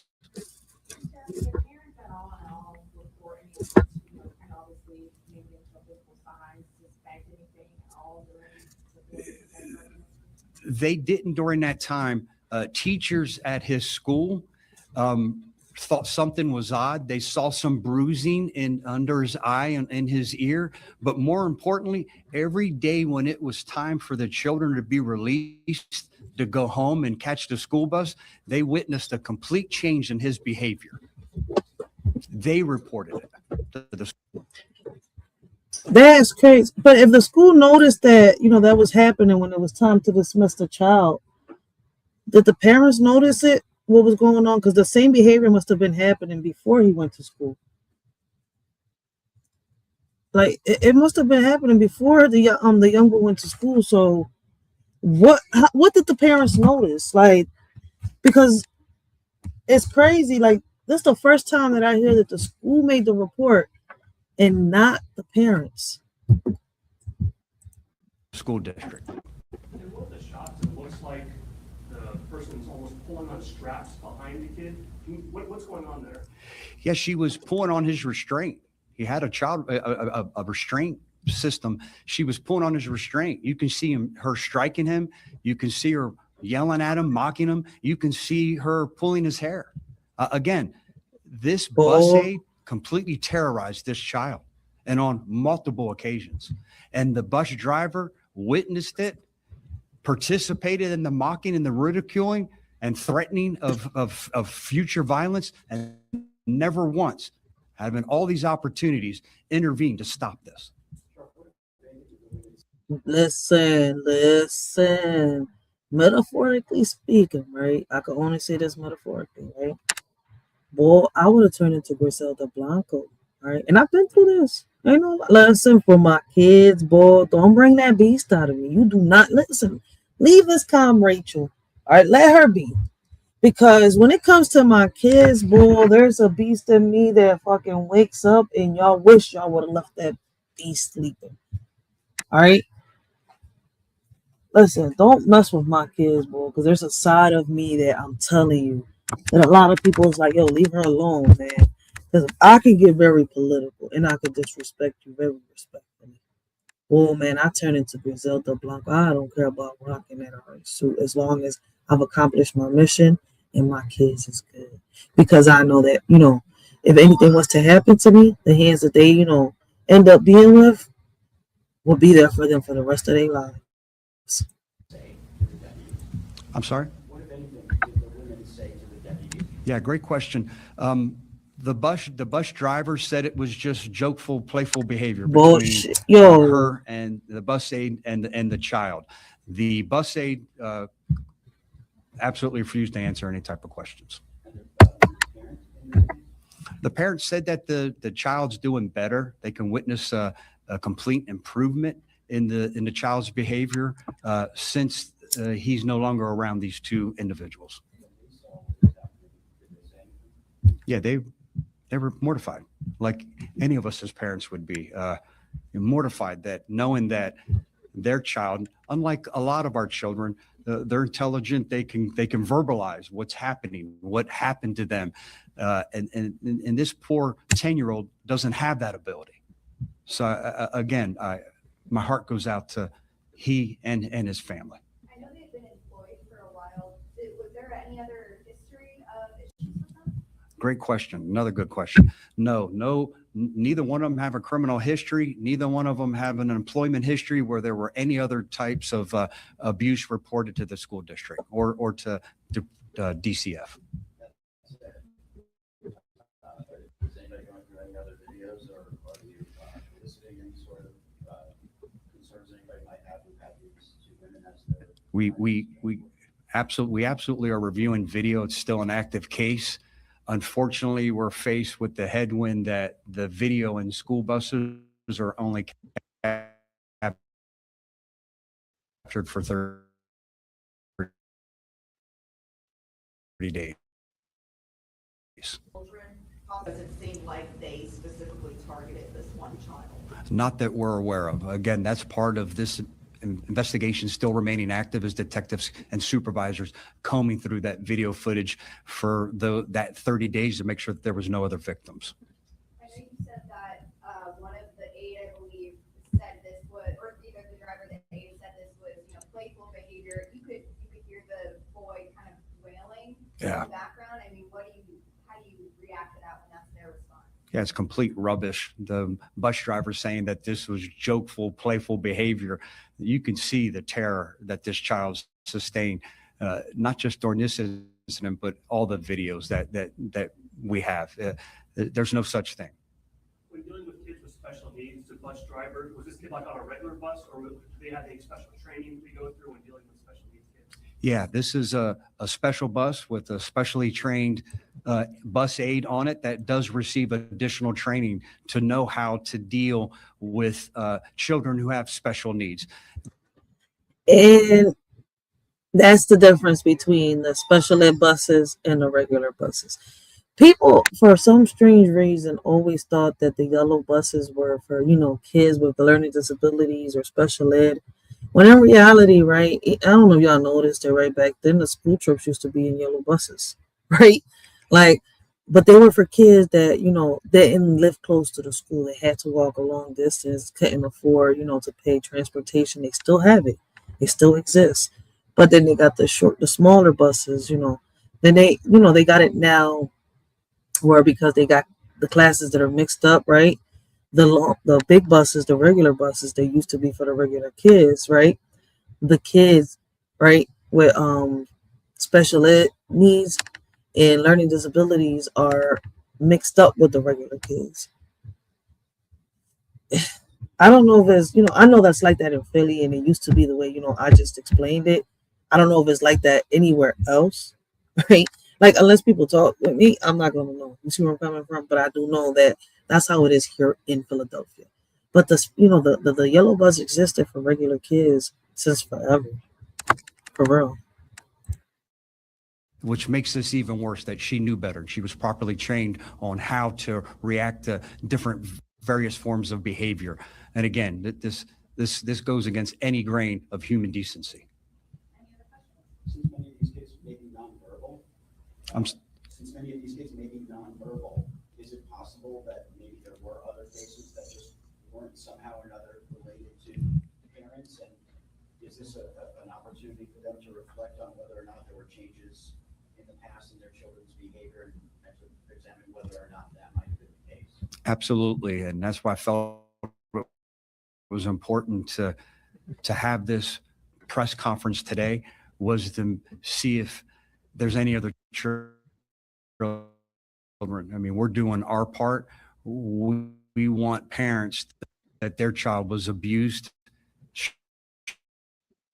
struck, mocked, ridiculed by one of these two women. We sure would love to find out. Were there other kids on the bus while this is going on? There are. Yeah, there was another special needs child who witnessed what was happening and was able to communicate. They didn't show the video on this one, did they? Yeah, they have. Detectives have reached out to other parents and had additional communication with children and parents. This part, right? Yeah, that's part of this case. Again, that's why this continues to to remain active. I certainly hope and pray that there's no other victims. I don't know why they targeted this child to terrorize, but I'll only feel more comfortable and be able to put my head on the pillow at night knowing that we've child. Thank you, everyone. Have a great, safe weekend. All right. Give me a second. I'm trying to see if we can find the video.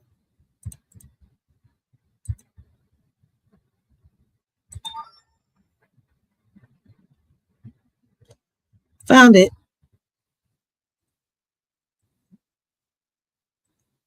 let's check the video out.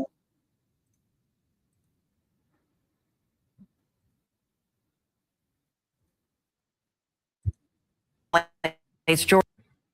Caught on camera, a child abused on a school bus. It's hard to watch. And tonight, a Hillsborough County bus aide and bus driver are accused of it. One of them is accused of abusing the child with autism, while the other one laughed. News Channel 8's George MacArthur is live at the Hillsborough County Sheriff's Office with what led to the investigation. Yeah, how are they tipped off? Yeah, Stacy. Well, deputies say teachers automatically noticed a change in the child's behavior when it was time to go home and get on the school bus. That's what prompted deputies to take a look at the cameras on the school bus, and they say what they saw was disturbing. This video is hard for any parent to watch. A defenseless child being hit over and over by someone entrusted with their care, while another adult not only watched but laughed. And only fueled his fear after listening to him scream in pain by threatening him with further violence. The investigation. Here's what I don't get. How the parents didn't notice it, but the school did. You know, it's crazy. Shout out to the teachers. Shout out to the staff that did notice what was going on. I'm just a little like, how the parents didn't notice. You should notice as a parent, like what's going on, you know, with your child, the change within your child. Investigation began back in November after a witness reported the abuse. Detectives reviewed video footage from on the school bus. They say 79-year-old Juanita Wright repeatedly abused the victim, and while the driver, Tonya Rice Constant, did nothing to stop it. Unfortunately, the system only captures 30 days. I'm confident that this abuse carried on well before the 30 days. Deputies say the abuse happened at least 14 different times. And when questioned about the abuse, The bus driver said it was just jokeful, playful behavior between her and. Yo, bitch, let me fucking slap you around like that and tell you it's some jokeful, playful behavior and see if you fucking like it.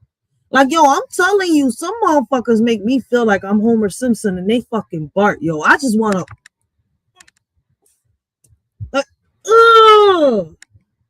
And the bus aide and the child. Hillsborough County Schools released this statement in part, quote, the bus attendant who was hired in 2012 was removed from duty back in November as soon as we were made aware of the allegations. Her employment has been terminated. The driver retired from the district in November when the investigation began. And the bus aide was arrested on 14 counts of child abuse, and the driver, she was arrested for failure to report it. Reporting live in Ybor City, I'm Georgia. How about the security people that were watching this shit? Y'all arresting them?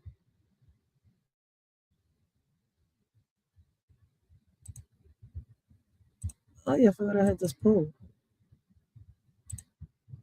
Is y'all arresting them? Like they all need to take accountability. Listen, let's talk about it. All right. This school bus aide and driver arrested after a child with autism was seen, being abused. My blood boiled reading that. The Hillsborough County Sheriff's Office held a whole press conference, and honestly, the fact that these two were suspended with pay, all right, with pay, is a crime all by itself. With pay, yo, after abusing a child who literally depends on adults to keep him safe. That's not suspension, all right? That's a vacation. And meanwhile, the child was facing terror twice a day, every day, all right? On the way to school and back. Should anyone accused of harming a child ever be, how can I say, suspended with pay? Yo, man, lock them bitches. Well, they locked up. Throw away the fucking key. No bail, no nothing, man. Put them bitches. Yo, we built caskets up in this bitch. Somewhere along, in La La Land with Peter Pan, all right, the Undertaker, all right, and the fucking, what's his name, Grim Reaper, all right, we building caskets, all right. They got all my caskets up there in La La Land somewhere stored up for a shorty, all right. And we would listen, we gonna bury these mofos 10 feet underground, all right. Fuck 6 feet. Like, can you imagine the fear that little boy felt? A child with autism who already experiences that, the world differently, being abused by the very people who are supposed to protect him, that's not just physical harm, right? That's emotional trauma, sensory trauma, trust trauma. And you know damn well this wasn't the first time. People like this, people like this, they don't wake up one morning and suddenly start, abusing kids. They've been doing it. They've been getting away with it. They've been hiding behind the system. Do you think this was, an isolated incident or part of a long-term pattern? And me personally, I feel like it's part of a long-term pattern. This is not an isolated incident. This wasn't the first time. And thank God, thank God for those cameras. Because without them, these kids would still be suffering in silence. Cameras don't lie. Cameras don't get tired. Cameras don't get, intimidated. Well, people could erase them. People could, edit them. But when they're not tampered with, the truth is right there.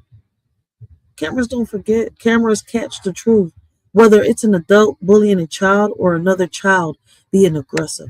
And that's why, I've been advocating this. I've been advocating this for years. Cameras save lives. Cameras expose monsters. Cameras protect the innocent. Should every school bus in America be required to have cameras installed? Yes, and they do. I don't know if there's any school buses without cameras in them. They should all have cameras in them. Because I know the parents fought hard as shit to get them cameras in there, the same way us parents are fighting hard as shit to get cameras in these classrooms. But here's the thing, right? Cameras only catch, right, what's happening. They don't prevent it. They don't fix the root cause. They don't change, the cognitive behavior behind the abuse. And that's where the system keeps failing. We keep, we keep reacting after the harm is done instead of preventing it. We need deeper background checks, all right? We need, psychological evaluations. We need trauma screenings because some people are very good at hiding their craziness, their anger, their instability, their past. Should school staff be required to undergo mental health screenings before being hired? And I think they should. And this is why my petition, and y'all know I've talked about this, a million times. All right. We don't just ask for cameras. We ask for deeper, vetting. We ask for stronger hiring standards. We ask for accountability because anybody can smile in an interview. Anybody can act, patient for 20 minutes. Anybody can hide their trauma long enough to get a job.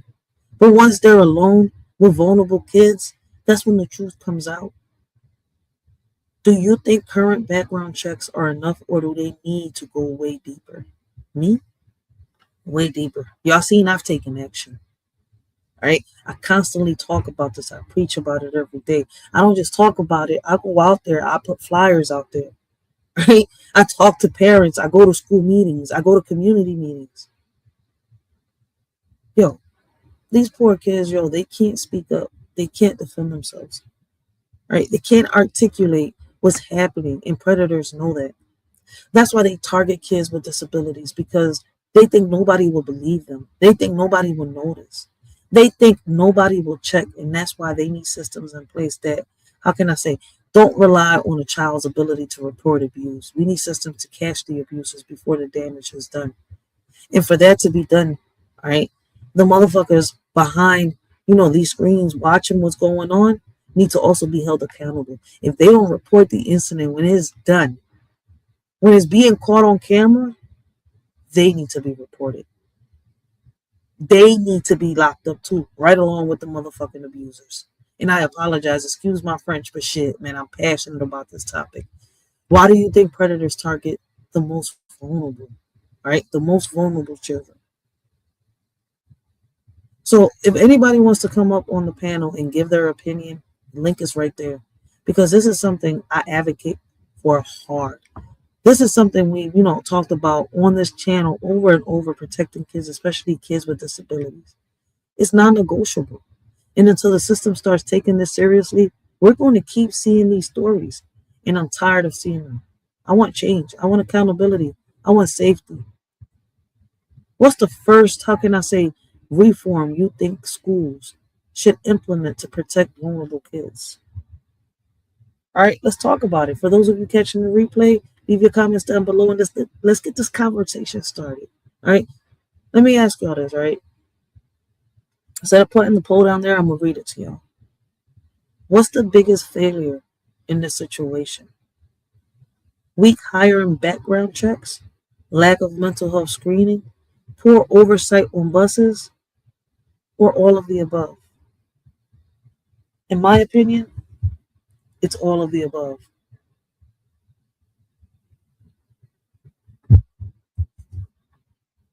So I'm going to give anybody, a chance, a moment to say something if they want to say something. All right, shout out to Mr. Oates. He said, right. If they want to say something, all right. And we're going to move on to the next topic. And y'all know what my next topic is, man. Y'all know, man. But listen, y'all know I got to talk on my boo. Y'all know I got to bring up my boo, all right? So we're going to talk about my boo next, all right? Listen, he be spitting them gems. I just love my boo. But I want to give y'all some time, all right? Or I go take, how can I say? I ain't no man, but I'm going to say it. Fuck it, man. I'm just in the mood of saying it, all right? I'm a female. I ain't got it. But, man, listen. A shorty gotta go drain her lizard. I gotta go drain my lizard. In the old days, love was pure and true. Now it's just a show for all to view. People use it for their own gain, leaving hearts in sorrow and pain. Once a sacred bond, now just a game. Hearts are broken, never quite the same. Love used to be a beacon bright, now it's lost in the shadows of the night. Oh, how we long for those days of yore, when love was honest forevermore. But now it's twisted, tainted and cruel, leaving us drowning in an endless pool. What can we do? In the spiritual world, all seems bright, but shadows lurk in the dead of night. Half of humanity wears a wicked guise, evil deeds hidden behind virtuous eyes. Beneath the surface, a darkness lies, masks of deceit veiling their lies. In this realm where good and evil collide, the line between them is blurred, hard to decide. So tread carefully in this world so grand, for not all that glitters is gold in the sand. In the spiritual realm where illusions endure, evil and good dance in eternal obscure. Just imagine that. Karma doesn't ask you how you want it. It just comes and take it. So be careful how you treat others on your way up the ladder, cause your way down, trust me. In a world of empty stares, fake love fills the air. Sincerity's distant glare, leaving hearts in deep despair. Truth is lost in a web of lies, hiding behind deceitful eyes. Love that fades and slowly dies, leaving us with heavy sighs. Aching souls in a loveless land, yearning for a genuine hand, but fake love rules with cruel demand, leaving us to understand. In this age of like and retweets, we've forgotten what real love truly means. It's not just about show and tell, but a feeling that makes our hearts swell. It's hard to know who's true and who's fake in a world where appearances are hard to shake. But real love is deeper than a profile pic. It's in the way that someone makes your soul click. So let's not get lost in the digital haze. Let's remember what real love truly conveys. It's not about followers or online fame, but a connection that sets our hearts aflame. In this world of make-believe, they all wear a smile. But behind the scenes, it's just the clever guys, puppets in their show, dancing in their stage. We're all just pieces of their charade. Beneath their mask of joy lies the tangled web, where secrets and deceits are carefully bred. Their lovey-dovey act is just for display. We're all caught up in their twisted play. So let's break free from this illusion so grand and see through the facade with hearts unplanned. No longer pawns in their game of charade. Let's find our own path and not be swayed. I feel like I'm surrounded with people with strings attached to their back, waiting for their master's command. It's like when I was little, right, and I was reading Pinocchio. Every time that he told a lie, his nose grew.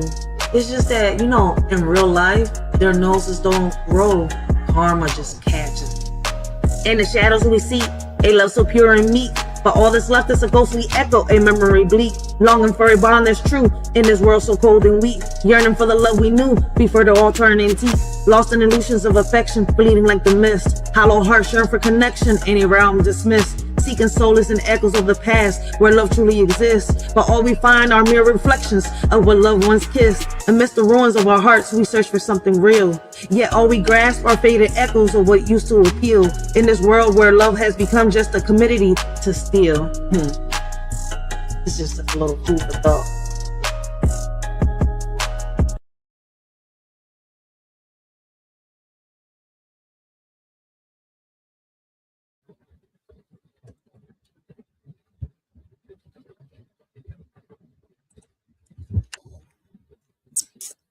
Mr. Oates, you there? Are you still walking your dog? No, I'm here. You got anything to say before we play the next video? No, you giving me a whole lot of insightful information. Trust me. All right, bet. All right, let's talk about it, guys. Listen, Papa Duck out here saying he gave too much information. And honestly, that man be dropping gems, all right? People ain't ready for it. All right, he starts talking about the Vatican, the power structures, the folk behind the curtain, and something everybody, everybody's ears perk up like, hold on now, like, wait, and y'all know I love me some Papa Duck. I love me some Papa Duck. That's my boo. All right, he always on point, always connecting the dots, always saying the things people whisper about but never say out loud. He ain't scared to say it. All right, he got his cojones right in the right place. All right, and the crazy part is half the time he says something, I'm sitting here like, yep, been saying this for years. I'm like, yo, baby daddy, man. Like, remember when you first started this podcast, you were saying this and this and that, and people ain't want to listen. Shit. Why do you think people get uncomfortable when you start talking about who really runs the world? All right, let's check out. Let's listen to what my boo got to say. All right.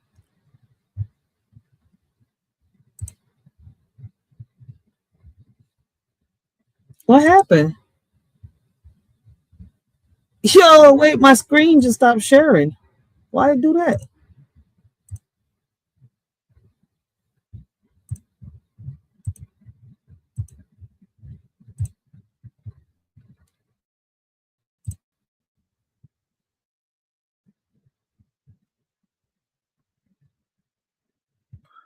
Yo, about to risk it all with this information I'm finna give y'all. And if you're truly seeking true knowledge, look at what I'm about to show you. Screenshot it. Go study each one of them. Pay attention. I'm gonna warn you now. You're about to go down a rabbit hole that I hope you're prepared for. Check this out. Now, these are the motherfuckers we need to be pointing our fingers to. These are the people that gave you your perception of what we call life. They the one told you to go to church every Sunday, believe in a deity that doesn't exist, gave you your religion, your educational system, the fucked up foods. Everything about this life as you know it came from these very people in the name of demonics, in the name of rituals, and in the name of control. They are the end all be all. Study these names and this will give you all the answers to your questions, but beware, you are about to go down a hell of a rabbit hole. Now let's get back to the video. Yo, what's happening? It's your boy Papa Duck back with another video. Okay. Make sure you go to ubuntuapparel.com. All information in the description of this video. That's how y'all can help me with this journey by supporting. Also, for all you who are on YouTube, go right below. You can click, go to the store. You can order from there also. I just want to say thanks in advance and double salute to all my monthly members, my monthly subscribers. Thank y'all so much. Now, what I just showed y'all are the families that run this motherfucker. Not God. Okay? And I know a lot of y'all don't want to hear that. And this is why a lot of people aren't ready to obtain this type of knowledge. I've been telling y'all this for a long time. The puppets you see, the Bill Clintons and the Trumps, Donald Trumps and this and that. People have no fucking power at all. You must understand that the world you know isn't what it is. All a lie. All the people they showed you, I told you, real power, you can't see it. But you can feel it. You will never be exposed to these people. You will never know about these different families. We're talking over 570 trillion fucking dollars, which lets you know right there that money is infinite. It was a process. It went from gold, which is God's money that they can't create. They went from gold to dollars, paper dollars that they can create. And now that we so hooked on paper dollars, they just got rid of the gold and left us with the belief that paper money is worth something. And it went a step further and getting doing away with paper money and giving you numbers and zeros in the system, and that's boom, it's game over. That's why the more I think about this world, this fairy tale ass world, the more I think about the people. It's not y'all fault. Y'all was brainwashed and duped into this motherfucking system. And a lot of people just aren't going to get out. It's crazy because I agree with him. I agree with him. Listen, let's be real. Plenty of times I've said it. Everything leads back to the Vatican. The old power structures, the institutions that have been, running things long before we were even thought of. And people act like that's some, wild conspiracy when really it's just history. It's documented, it's patterns, it's influence. But folks don't want to hear that because it forces them to admit, all right? It forces them to admit the system, all right? They trust it really built for them. Do you think people avoid these conversations because it's scary or because it challenges their beliefs? And I feel as though that is both, right? It's not just scary to them, but it challenges their beliefs. And I'm answering the questions myself because I know nobody in the chat is going to answer them. And I know I don't have enough people in the chat to answer them. Hey, but little by little, man, more people are going to come in and we're going to be able to have more conversations. And they're going to be brave enough, like Mr. Oates, to come on a panel, right? And have a human, decent conversation with a shorty, man. Because I don't bite. I got teeth, but I don't bite.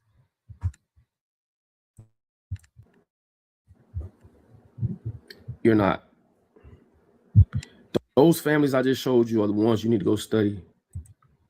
Those are the ones you need to see what's going on. And I mean, really go under the hood of that. If you really want to know what's going on, you really want to know true knowledge, go study those families. And you will see true power. You will see where this shit stems from. And like I say, it has nothing to do with the God that they taught you about.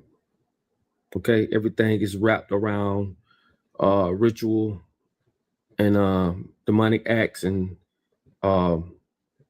different things that's going to keep you dumb, deaf, and blind and keep you wanting the next iPhone, keep you wanting the next, go to the next, game or whatever the case may be. When it comes to entertainment, go study Baal, B-A-A-L, right? And then you'll start to understand how entertainment plays a part of this, why people paint their faces and go to games and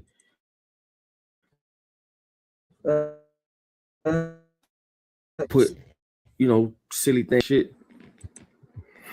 Well, these people have done a number on us. And it's all fake. It's all fake. I can even tell you that a lot of stuff that they say Hitler did, and Hitler was this bad person, that person, this and that.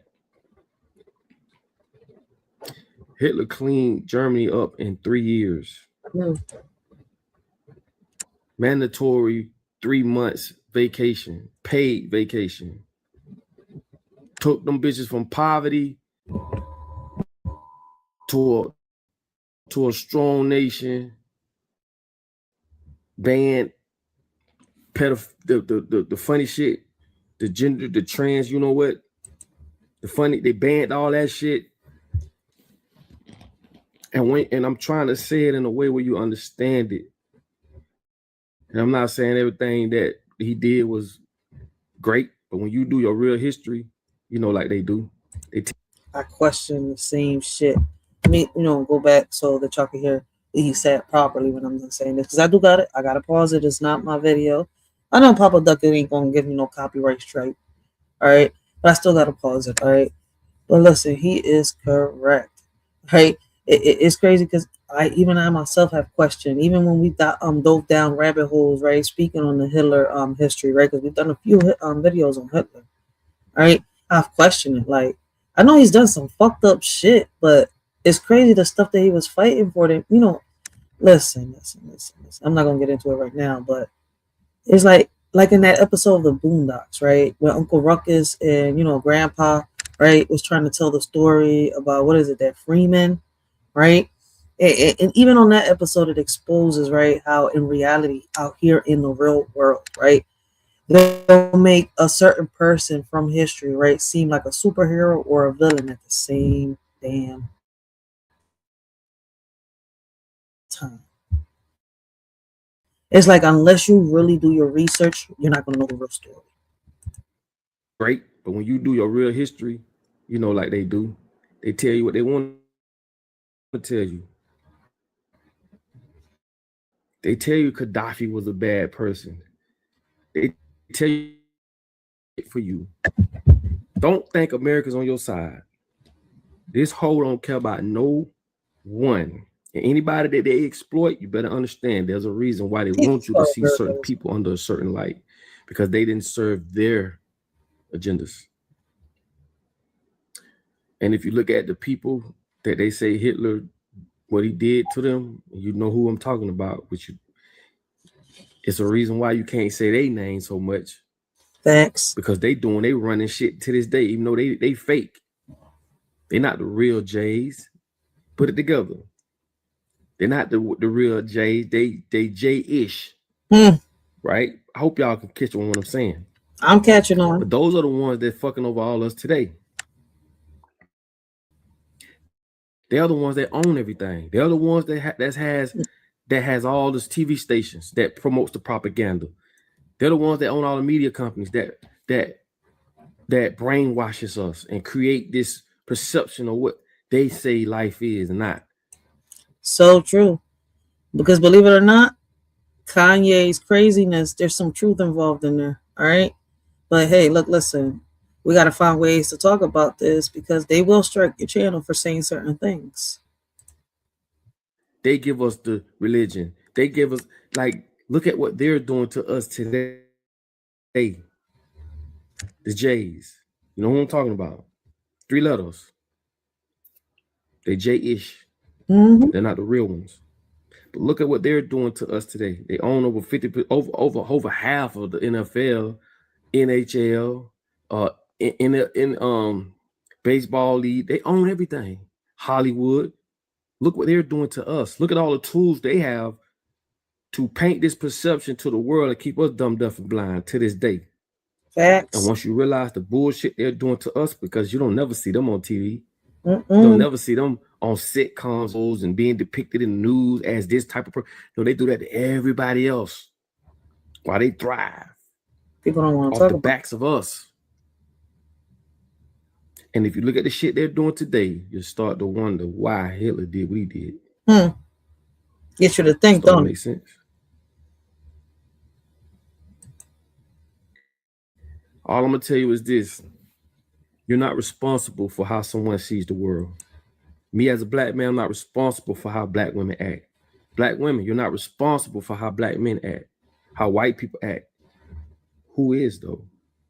Who is responsible for the very perception that has been placed in all our minds for free? Who gave us the concept of this life? Who told us to go to church every Sunday? I'm gonna do a whole nother video about that. Think about it. Think motherfucking hard. Now, go study those families. Go study those names. The Borgeses. Some of them not in there, but they just as high, but not as high as those 13. Those are the end all be all.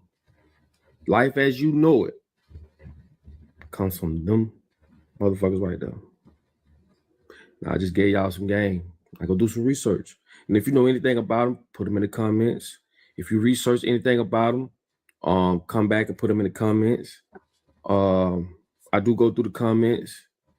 I do want to start bringing people in so we can start doing like lives, or you can come in on the, and talk about certain stuff. And it's just all about putting this stuff out to the family. You know what I'm saying? Man, I know what you're saying. I'm trying to do it. I'm trying to listen to Mr. Oates. All right, he gave me the idea. I don't know if people have noticed. I've been dropping links more often. I'm gonna do it on this channel. On the other channel, I'm not gonna drop links in reality because my daughter's gonna be doing reviews and reactions with me on certain, on certain types of videos. All right. So I'm definitely not dropping links, but I want y'all to show some support and love, man, because we're gonna be doing, we're gonna be putting some good content out there. All right. It's gonna be a little more family oriented. But over here, I'm definitely gonna start dropping links more often. The community, to all of the people who don't have access to this information. Some of the shit I can't talk about. Like I could get, oh my God, I can go so deep with it. But I try to do a surface level, and some things I have to leave up to y'all to go see so that you can see for yourself. Because you know they listen to hear everything, so you know how that is. Anywho, man, I love y'all. Put your comments on the bottom of this video. And just see it for what it is, man. Don't try to lie to yourself. Just be real. If it's in you, it'll come out you. But if it ain't in you, it ain't coming out you. Meaning, if you just don't see what's going on because you don't want to see, that's something different. All this shit is common sense. And you can't be a person of God or the Most High, I would say, and think it's okay to take advantage of another group of people because of where they from, the color of their skin, or how they look, or any of that shit. You the fucking devil. Ain't nothing godly about you. Stop the bullshit. People who do that because they benefit from that shit.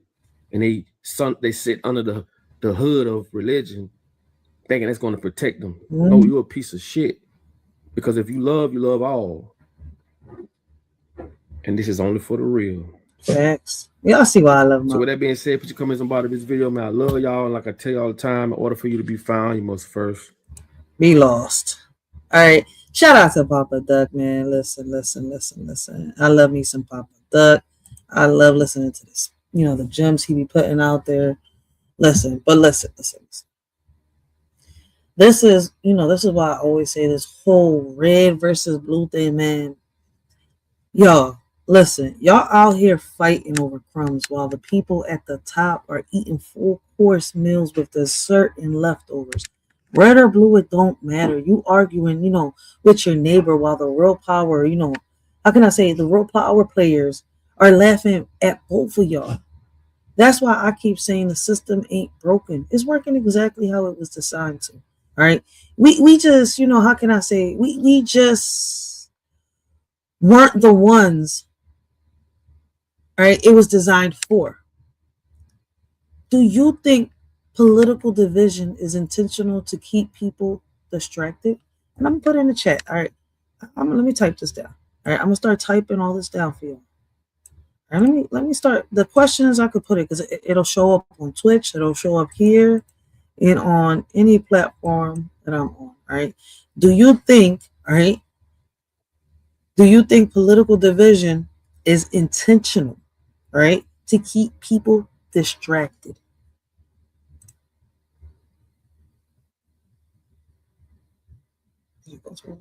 Yeah. All right. I think it did show it all. Listen. We got to learn how to work around this, how can I say, so-called broken system. All right. We got to bring in what's missing. Unity, awareness, tragedy. All right. Community, real conversations. We got to stop letting them divide us by race, class, party, religion, whatever, y'all want to call it.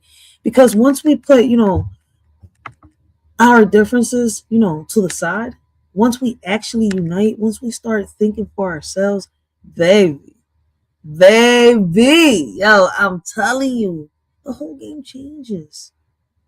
What's the biggest thing stopping people from uniting right now?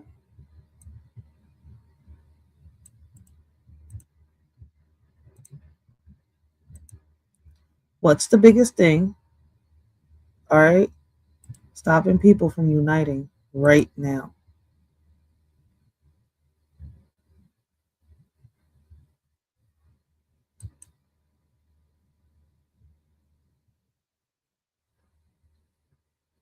I'm hoping it's going to all of them. All right. And let me tell y'all this, right? Part of unity is learning how to listen. Not listen to respond. Not listen to argue. Not listen to prove a point. Listen to receive. Listen to understand. Listen to grow. But, people don't want to hear that. They don't, how can I say?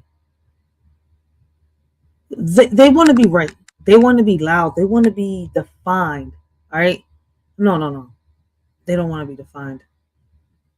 They want to defend their comfort zone. Right? And that's why, these Deeper conversations never reach the people who need them the most because they're too busy reaching, right? And reacting instead of reflecting. Do you think, let me write this down. Let me write it right here.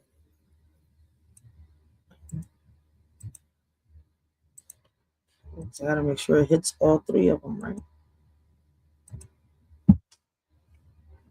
Do you think people fear new information because it forces them to change?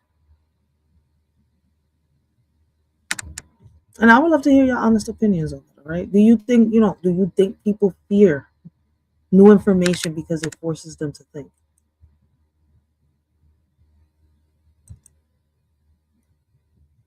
And that's why, I always say, I'm not here to change nobody. I'm not here to force anything on anyone. I'm here to bring awareness. I'm here to bring solutions. I'm here, to open the door. You got to walk through it. All right. Everybody receives what they're, meant to receive when they're ready. Some people ain't ready for these conversations. Some people ain't ready to question the world around them. And that's okay. All right. Growth has its own timing. Maybe I'm tripping. I don't know. But, listen, even though I didn't have a father in my life, I did have a grandfather. All right. And it's going to lead me to ask y'all, right, this next question. Do you think, people wake up on their own, or does something have to happen to push them to wake up to see, the reality around them? I mean, I just ask questions, all right? Like, listen, the whole part of this is to have conversations that matter and see if we could bring solutions to the table, right?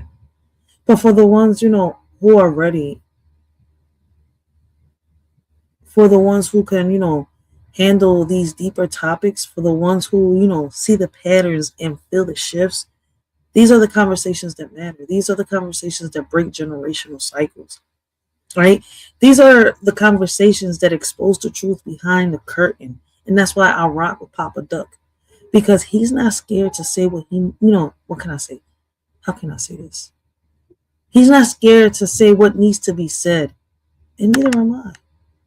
Are you ready for more conversations like this, or does it make you uncomfortable?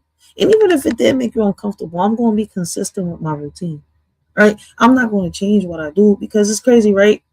I have my good times and I have my bad times, right? There's times where I have some people in the chat, right? And we have a dope conversation. And there's times where I'm just in here by myself. There's times where I could have, someone on the panel like Mr. Oates, right? Or anybody. And we have a dope conversation. And there's just maybe like 5 people in the chat, just like today. But I'm going to continue to be consistent. Some people say they can't do that because they need an audience to interact with. I get what they're coming from, because sometimes it feels like I'm talking to myself when there's nobody here, or where nobody's actually typing in the chat. But at the end of the day, right, when they say lead by example, is exactly what I'm showing y'all every day, right? I don't like coming on here and talking about other people, right? Do I have opinions and I give it? Yes. If I'm asked an opinion, will I give it? Yes. I'm not scared of that. All right. It took me a while to learn how to speak my mind. Right. So at the end of the day, once I learned how, once I found my voice, there was nobody in this world that could censor me. For real. I'm not gonna sit here and lie. So, as we, close out tonight, let's really sit with everything we talked about, because this isn't, how can I say, this wasn't just a news recap. This was a mirror held up to the world we're living in, right? From foster care failures to political chaos, from predators hiding in plain sight to communities protecting the wrong people, from kids being exploited online to kids being, abused on school buses. Every story tonight pointed to the same truth. The system around us, all right? The system around us are not built. Let me put it like this. The systems around us are not built, all right, to protect us. They're built to maintain themselves, all right? And if we don't start, how can I say, paying attention, speaking up, and demanding better, we're going to keep watching the same tragedies repeat like reruns. Like I was saying earlier, right? The same reason why you keep seeing the same politicians, right, run term after term after term is because nobody is focusing locally. Everyone is focusing federal, right? The foundation is at the bottom. The infrastructure needs to be fixed from the bottom up. But hey, not everybody wants to talk about this, listen to it, or even hear it. So listen, are we paying attention or are we just getting used to the chaos? We talked about children, right? The most vulnerable, the most innocent being failed over and over again. Foster kids abused for years. A child with autism mistreated on a school bus. A 4-year-old attacked by a dog and now, scared to walk outside. Kids exploited online for money. Kids harmed by adults who were, supposed to protect them. And if that doesn't shake you, if that doesn't make you want to fight for something better, then I don't know what will. All right, because when the kids aren't safe, the future isn't safe. That's why listen, this is why I came up with that community center, all right, idea. Right, and it's crazy it's taking this long, but it's took 7 years.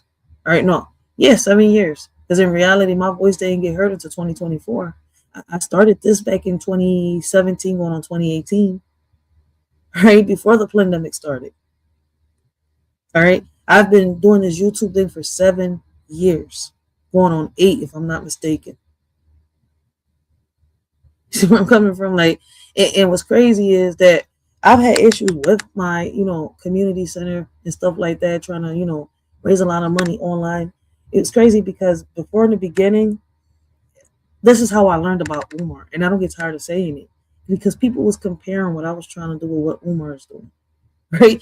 And then I had to learn, like, damn, all right, look, man, motherfuckers on social media, like, I don't know, there's a whole different world. Shout out to the ones out here within the community, all right, that is a part, that is supporting a shorty, that is rocking out with a shorty and knows that, what I'm doing is real, that it's serious, it means something to me, all right? If I wouldn't have stood up, they would have took my child. If I wouldn't have fought for his rights, he would have been in the foster system right now. I've been through my ups and downs with my autistic child. 19 years old right now, right? Like, he be on and off the SSI, but he wants to work. That's what he wants to do. He wants to actually keep a steady job and be able to, be himself, right? So I'm not just fighting for him. I'm fighting for kids just like him and other kids too, all right? Not just kids with, disabilities, because not just kids with disabilities are going through problems too. You got kids out here, all right, that are going through abuse, molestation within their own homes or within the community or within these schools. Right? They're not even safe from these fucking officers. They're not safe from a therapist. They're not safe from a doctor. All right. So as crazy as it sounds, all right, we have to find ways, because before we can fix anything, we have to figure out how we control this. We have to, how we deal and take control of this mental health issues and crisis that we're having. Right.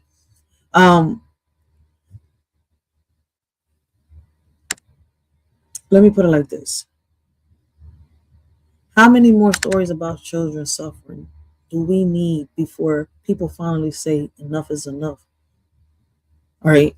We need to, put unity and community again, because unity is not in the word community. It spells it out, but there's no unity amongst us. We're so divided. We talked about violence in our communities and senseless, ego-driven, all right, preventable violence. 2 tow truck drivers murdered a suspect, right? A suspect on the run, a community torn apart, and the same cycle keeps repeating because people protect the wrong ones, stay silent for the wrong reasons, and let fear dictate the future. But silence is not loyalty, all right? Silence is surrender. And if we want safer neighborhoods, we got to stop protecting the people destroying them. Is the community protecting itself or protecting the chaos? And when it comes to the system, y'all know what I'm going to say, right? We talked about politics, the red versus blue, all right? We talked about the red versus blue circus, the elderly politicians refusing to retire, all right? The cognitive decline nobody wants to address, all right? The programs that look like help but feel like traps. And the truth is, the system isn't broken. It's functioning exactly how it was designed. The division, the distractions, the climbs, all right? They throw at us. Wow, how can I say they eat full meals? It's intentional. And until we stop fighting each other and start questioning the people in power, nothing changes. Are we fighting the system or are we fighting each other? Are we fighting the system or are we fighting each other while the system laughs? Listen, we talked about exploitation from Ryan's World to Papa Duck's warnings. Kids being turned into brands. Parents chasing money instead of protecting childhood. People ignoring the bigger picture because it's easier to scroll than, to think. And like I said, I'm not here to change nobody. I'm here to bring awareness, to spark thought, to open the door. All right? What you do with that door is on you. But pretending these issues don't exist, all right, won't make them disappear. Are we raising kids or raising content? What is we doing? Let's be real. All right? And if you're catching the replay, leave your comments down below. All right? Listen, let's get the discussion started. Let us shorty know what you think and how you feel. All right? We talked about unity.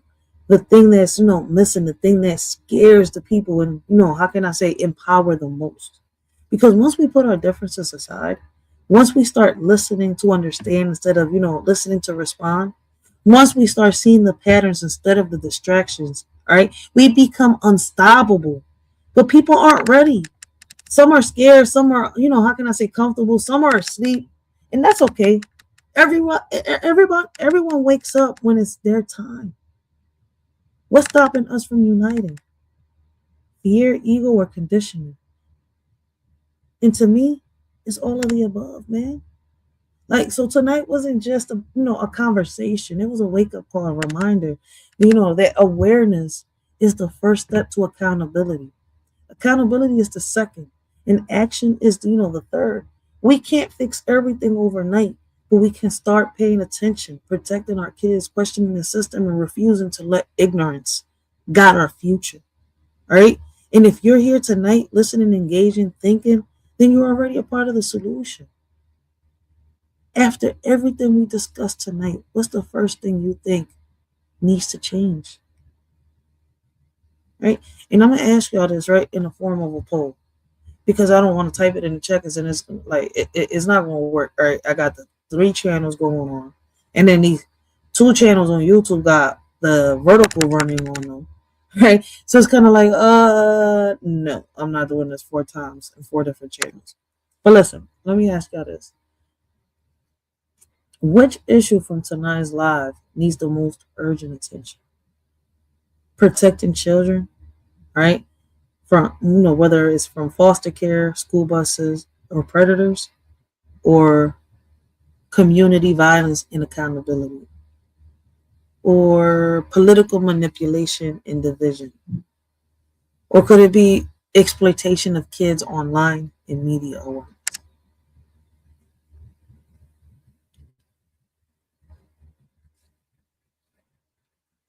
It's crazy because they all need attention, right? Mr. Oates, you got anything to say? You can say whatever you got to say.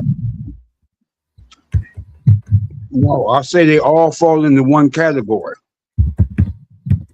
I'm listening. Oh, okay, on the poll. Yeah.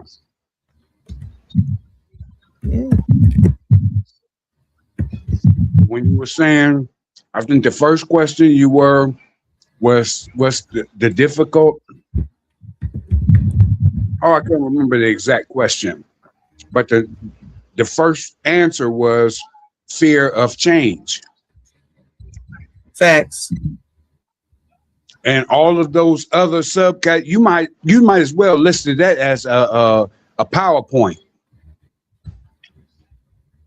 because all the rest of them are pretty much led back to fear of change. And accountability. Yeah, you want to accept accountability. Yeah, you want to be in your same soft space. Okay. Back. But do we have what other videos do we have? That's what I had set for today, man. That's why this John went for 3 hours and 48 minutes. Oh, we're gonna have to figure out. Yeah, we're gonna have to. Yeah, you're gonna have to go like 6 hours.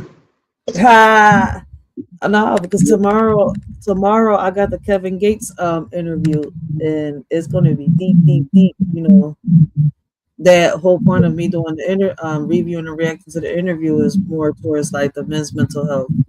You see where I'm coming from? So Right. I really want to because I had a few people send me that, John, and I listened to maybe like 30 minutes of the interview, and I was like, this John is about to get deeper. So tomorrow we definitely gonna go and get into men's mental health, all right? And we're gonna use the interview of Kevin Gates on the Shay Love podcast. All right, what time? Around the same time. What you mean at the same time? You act like you go the same time every day. Cut it out. I mean, no, lately I've been coming on like around 6 o'clock. Okay, so 6 p.m. All right, I got you. Lately I'll I've be been able- coming on at 6. So, like, you know, it's like whenever I can. So it's like if I could do it at the same time, I'm definitely gonna do it at the same time. Because what I've been doing is picking up my shorty from school, getting her situated, you know, getting her, you know, what she needs. My son is already 16. So it's like I don't really gotta, you know, do much for him. And then I'm able to do my live. All right, that's what's up. Well, I'll definitely be over here. You guys, I appreciate your content for the night. This is just, yeah, this is something to make y'all go think. Just think and go look towards the light. Like, yeah, just go try to learn about, you know what I mean, what's really affecting your life versus what is really doing nothing. If that makes sense for some of y'all, I'll explain it later. But anyway, I appreciate you for having me up. You about to close it down, Riders? Yeah, because ain't nobody else coming up to chop it up with us, and I don't think you got any topics. I thought Answer was going to go live today. He said he was going to do part 2, but he went into the vertical earlier while I was doing the live. So I'm not sure if he went live again or not, but I'm going to see who's live now. All right, so I should expect to see you what, Friday?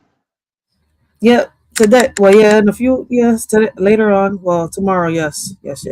Friday at 6 p.m. We're going to do the All Kevin right. Gates. I'll be over there to definitely holler at you. I got you, Ryder. All right, bet. Shout out to Mr. Oaks, guys. Listen, man, I appreciate all y'all that came through, show the support, man. I'm about to leave y'all with this lyrical poem, and I hope y'all enjoy it. Where is it? Oh, it's up here.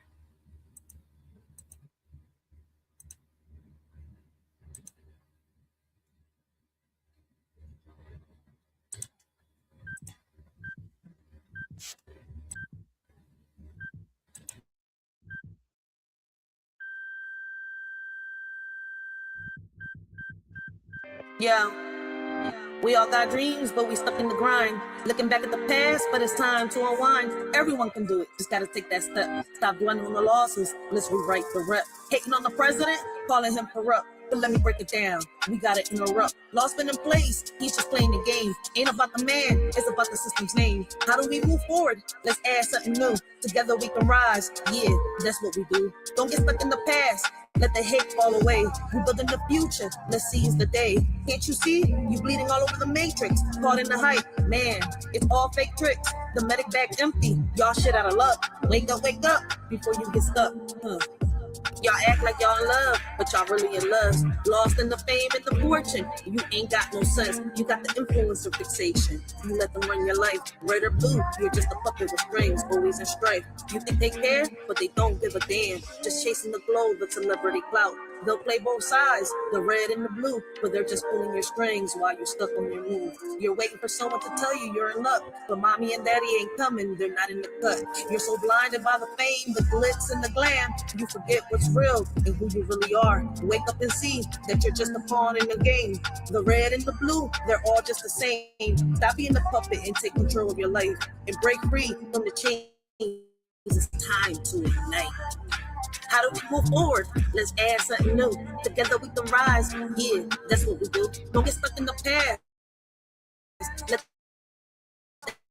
the hate fall away. We building the future. Let's seize the day.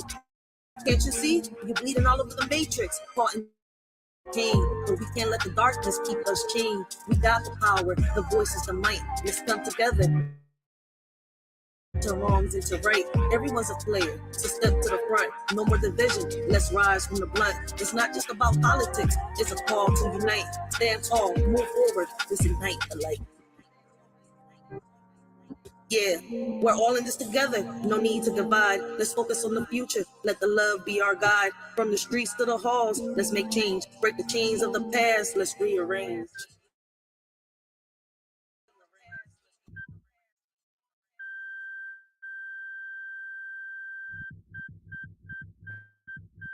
Y'all really stuck?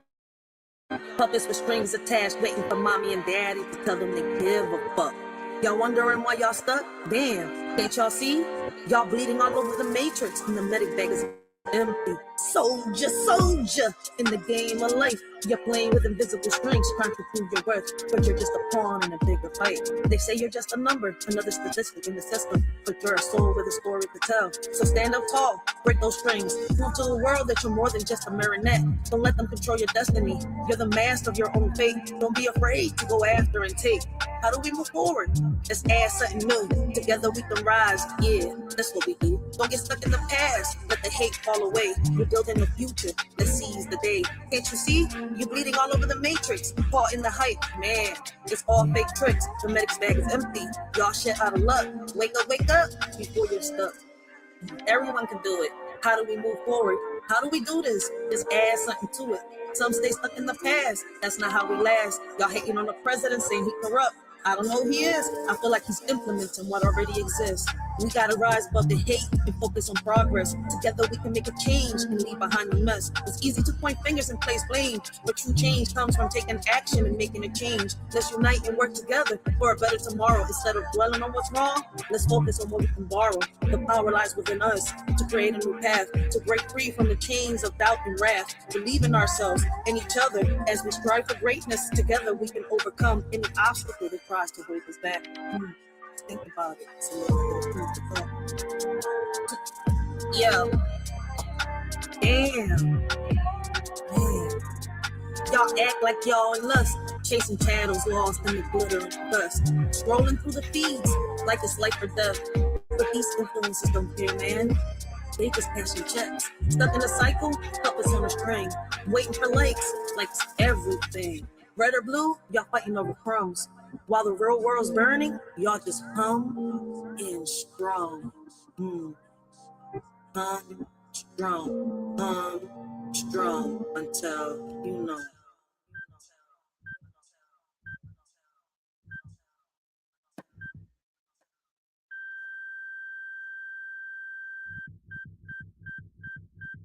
So how do we move forward? Let's add something new. Together we can rise. Yeah, that's what we do. Don't get stuck in the past. Let the hate fall away. We're building the future. Let's seize the day. Can't you see? You're bleeding all over the matrix. Caught in the hype. Man, it's all fake tricks. The medic's bag is empty. Y'all shit out of luck. Y'all better wake up before you get stuck. So here's the message, loud and clear. We got the power, let's shift the gear. No more dwelling, no more blame. It's time to rise up, let's change the game. So if you feel lost, just look to the sky. We're all in this together, let's reach for the high. Everyone can do it, just take a hand. Together we stand, united we land. So let's move forward, break down the walls. With love and respect, we'll answer the calls. No more hate, just the powerful proof. Together we can do it, yeah, me and you, riders. Let's show them how we ignite. Look in the mirror. Tell me, what do you see? A puppet on a string or a soul that scream? Break the chains, man. It's time to reclaim. Your life's not a game. Don't let them play you lame. Stand up, rise up, let your voice be heard. No more silent screams. It's time to spread the word, Riders, let's ignite. Yeah, the world's a stage, but you ain't just a role. Find your truth, let it shine. Yeah, that's the goal. No more fighting over colors. It's unity we need. Plant the seed of change. Watch the future succeed. So damn, y'all, stop acting like y'all lost. Break the mold. It's time to pay the cost. Heal the wounds. Let the real flow. Step out the matrix, man. Let your true self grow. Don't let this digital world, flatline. It's just a little food for thought.